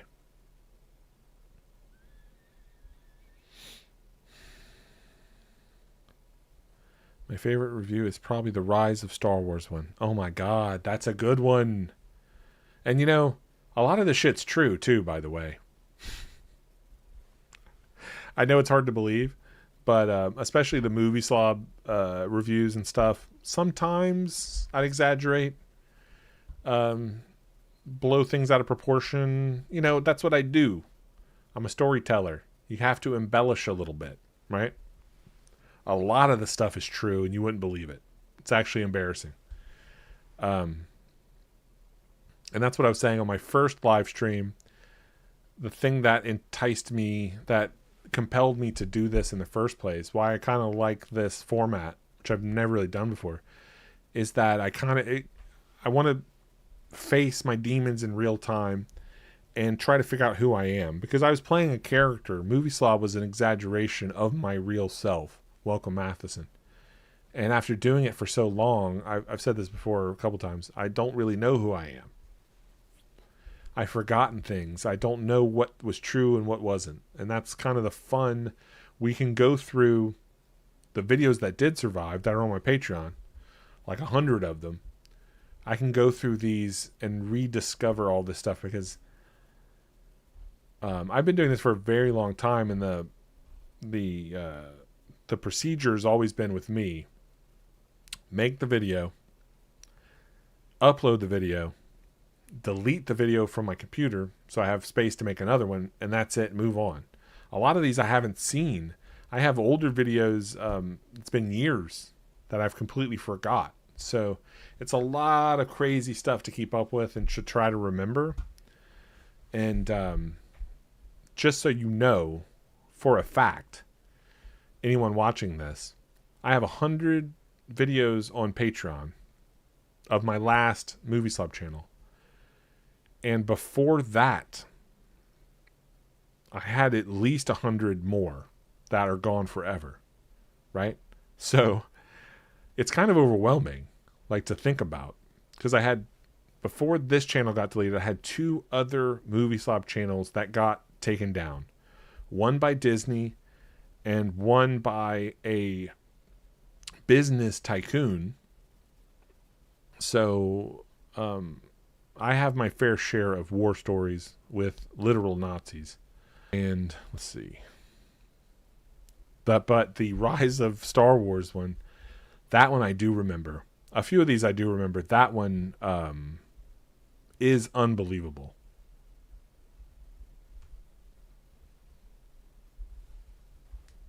And it's just as unbelievable as actually seeing that goddamn movie. Which I think is kind of the point.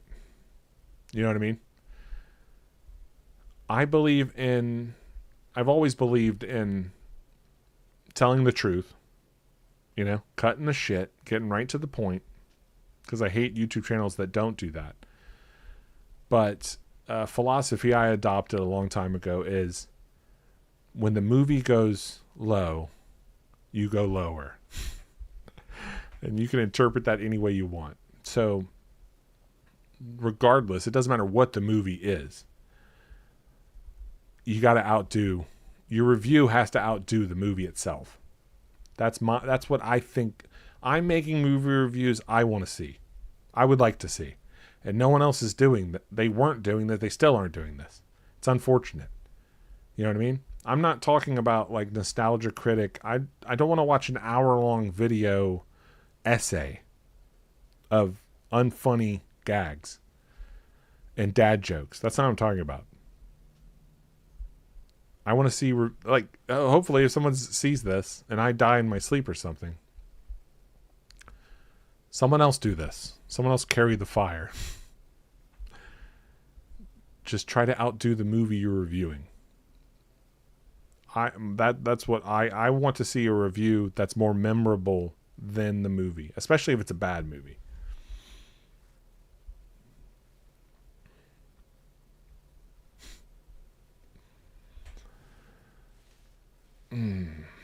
I'll never forget my first Tenet. Wow. Yeah, and I guess, like, you know, a lot of these I remember a lot of reviews I've done I hated. I was embarrassed. They weren't as good. or as honest as I wanted them to be. You know, they can't all be bangers. But if a movie is as bad as Tenet is, it's almost impossible to fuck up. You know what I mean? Some movies are so bad that it's idiot proof to do a review for them. And Tenet was one of those. You'll never forget the review. I'll never forget the movie experience. Ever. What is your backup YouTube account called? I don't have one now. The one you're on, what you're watching, was my backup account. And this was Movie Slob 2 or whatever. But I never moved all my videos over to it. I just had weird stuff on here. Right? So, you know, it's all, who gives a shit, right? People that saw them remember them. We had good times. If if someone reminds me about something, I've got a pretty good brain, so I can remember most of the stuff once someone gets the ball rolling. But offhand, no chance, right? And I remember just weird stuff that I was proud of, or that was funny, or that was interesting, like the Superman versus Batman. That one's so memorable to me because I had a song for that episode. And back then I would have songs, if the movie review, if it warranted a song, then I'd have a song to go with it. And that one I remember. I can still play it on guitar. Which is sad, is I have the song from the review, but I don't have the review. You know? So, shit like that. But that one was funny because that song was called I Need a Hand, but not in my ass, in parentheses. So, I need a hand, but not in my ass, in parentheses. That was I've written a lot of songs. That one was funny. That was funny. You don't forget that one.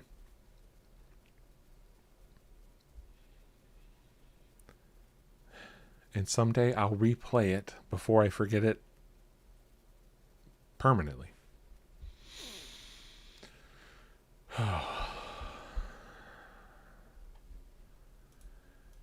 And you know what I told myself, though? This was fun, but I did promise myself I'm going to start doing these more often. I promised myself I was going to learn something every day. I don't know if I have. Let's see. Hold on. What is your backup? Goodbye. No. Does Welcome have a good way to reheat cold pizza? Yeah, it depends on what type of pizza we talking about. It depends. It absolutely depends on what type of pizza. You throw me out what type of pizza, and I'll tell you exactly how to reheat it.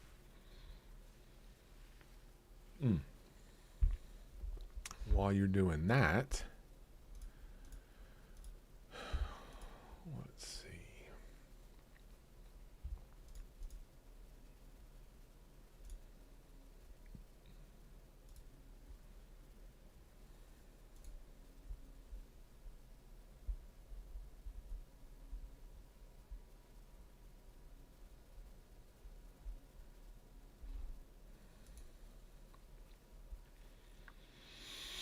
Okay. I promised myself. The gay square one's from the Italian island. The fuck is that? Gay square pizzas?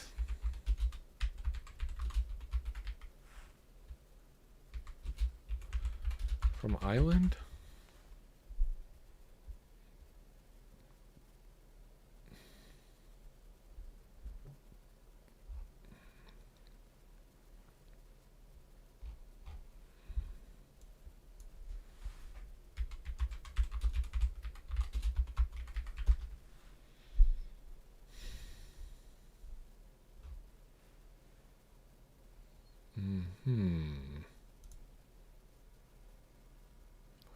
Gay square pizza. They're so good when they're fresh. I don't know. I don't know the pizza. Gay square. I typed in gay square pizza and I found Freshetta? Is that it?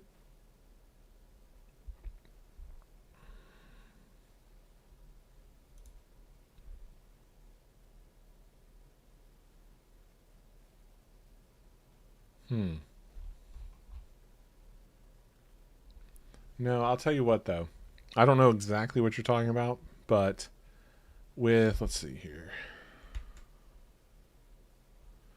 With a pizza like this, like 90% of frozen pizzas are like this. Okay? Just imagine it's gay. It might as well be. They're all, 90% pizzas are this. They're made from the exact same ingredients. They're dog food, basically. Dog food pizzas like this, the best way to reheat it in my book, okay? Some people will say pizza stone. If you want a quick, easy way to reheat this pizza, I think personally, the best way to do it is a combination of turn your fucking oven up, blast your oven, and put a dark pan, cooking pan, a dark one, not a light one, a dark pan in there, and get it really fucking hot instead of like a stone, because that's a bitch to clean and it's a pain in the ass.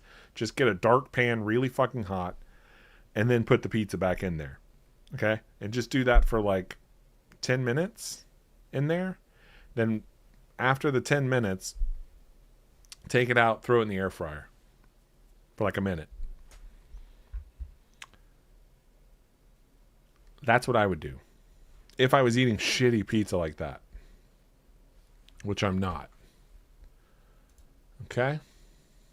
Now I promise myself one more thing. I'm going to learn something every day. So, before I sign off, I want to learn one thing.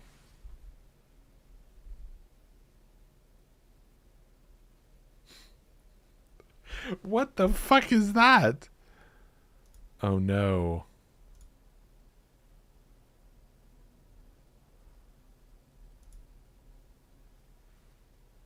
Who did that? How is that possible? Wait, is this a joke? Paul Tudor Jones found me?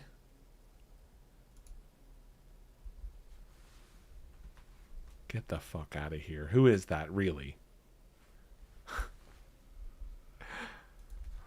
We're going to check in with a good friend and viewer, Liam Highland.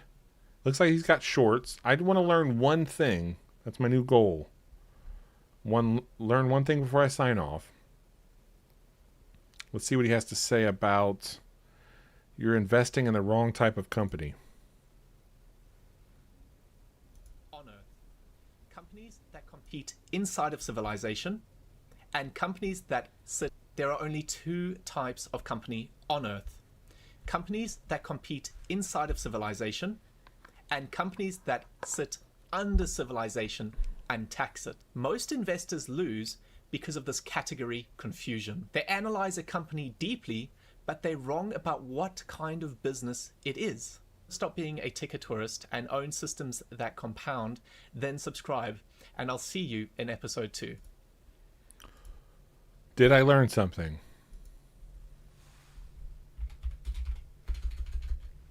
No, I didn't. Great vid, bud. Teach me your ways.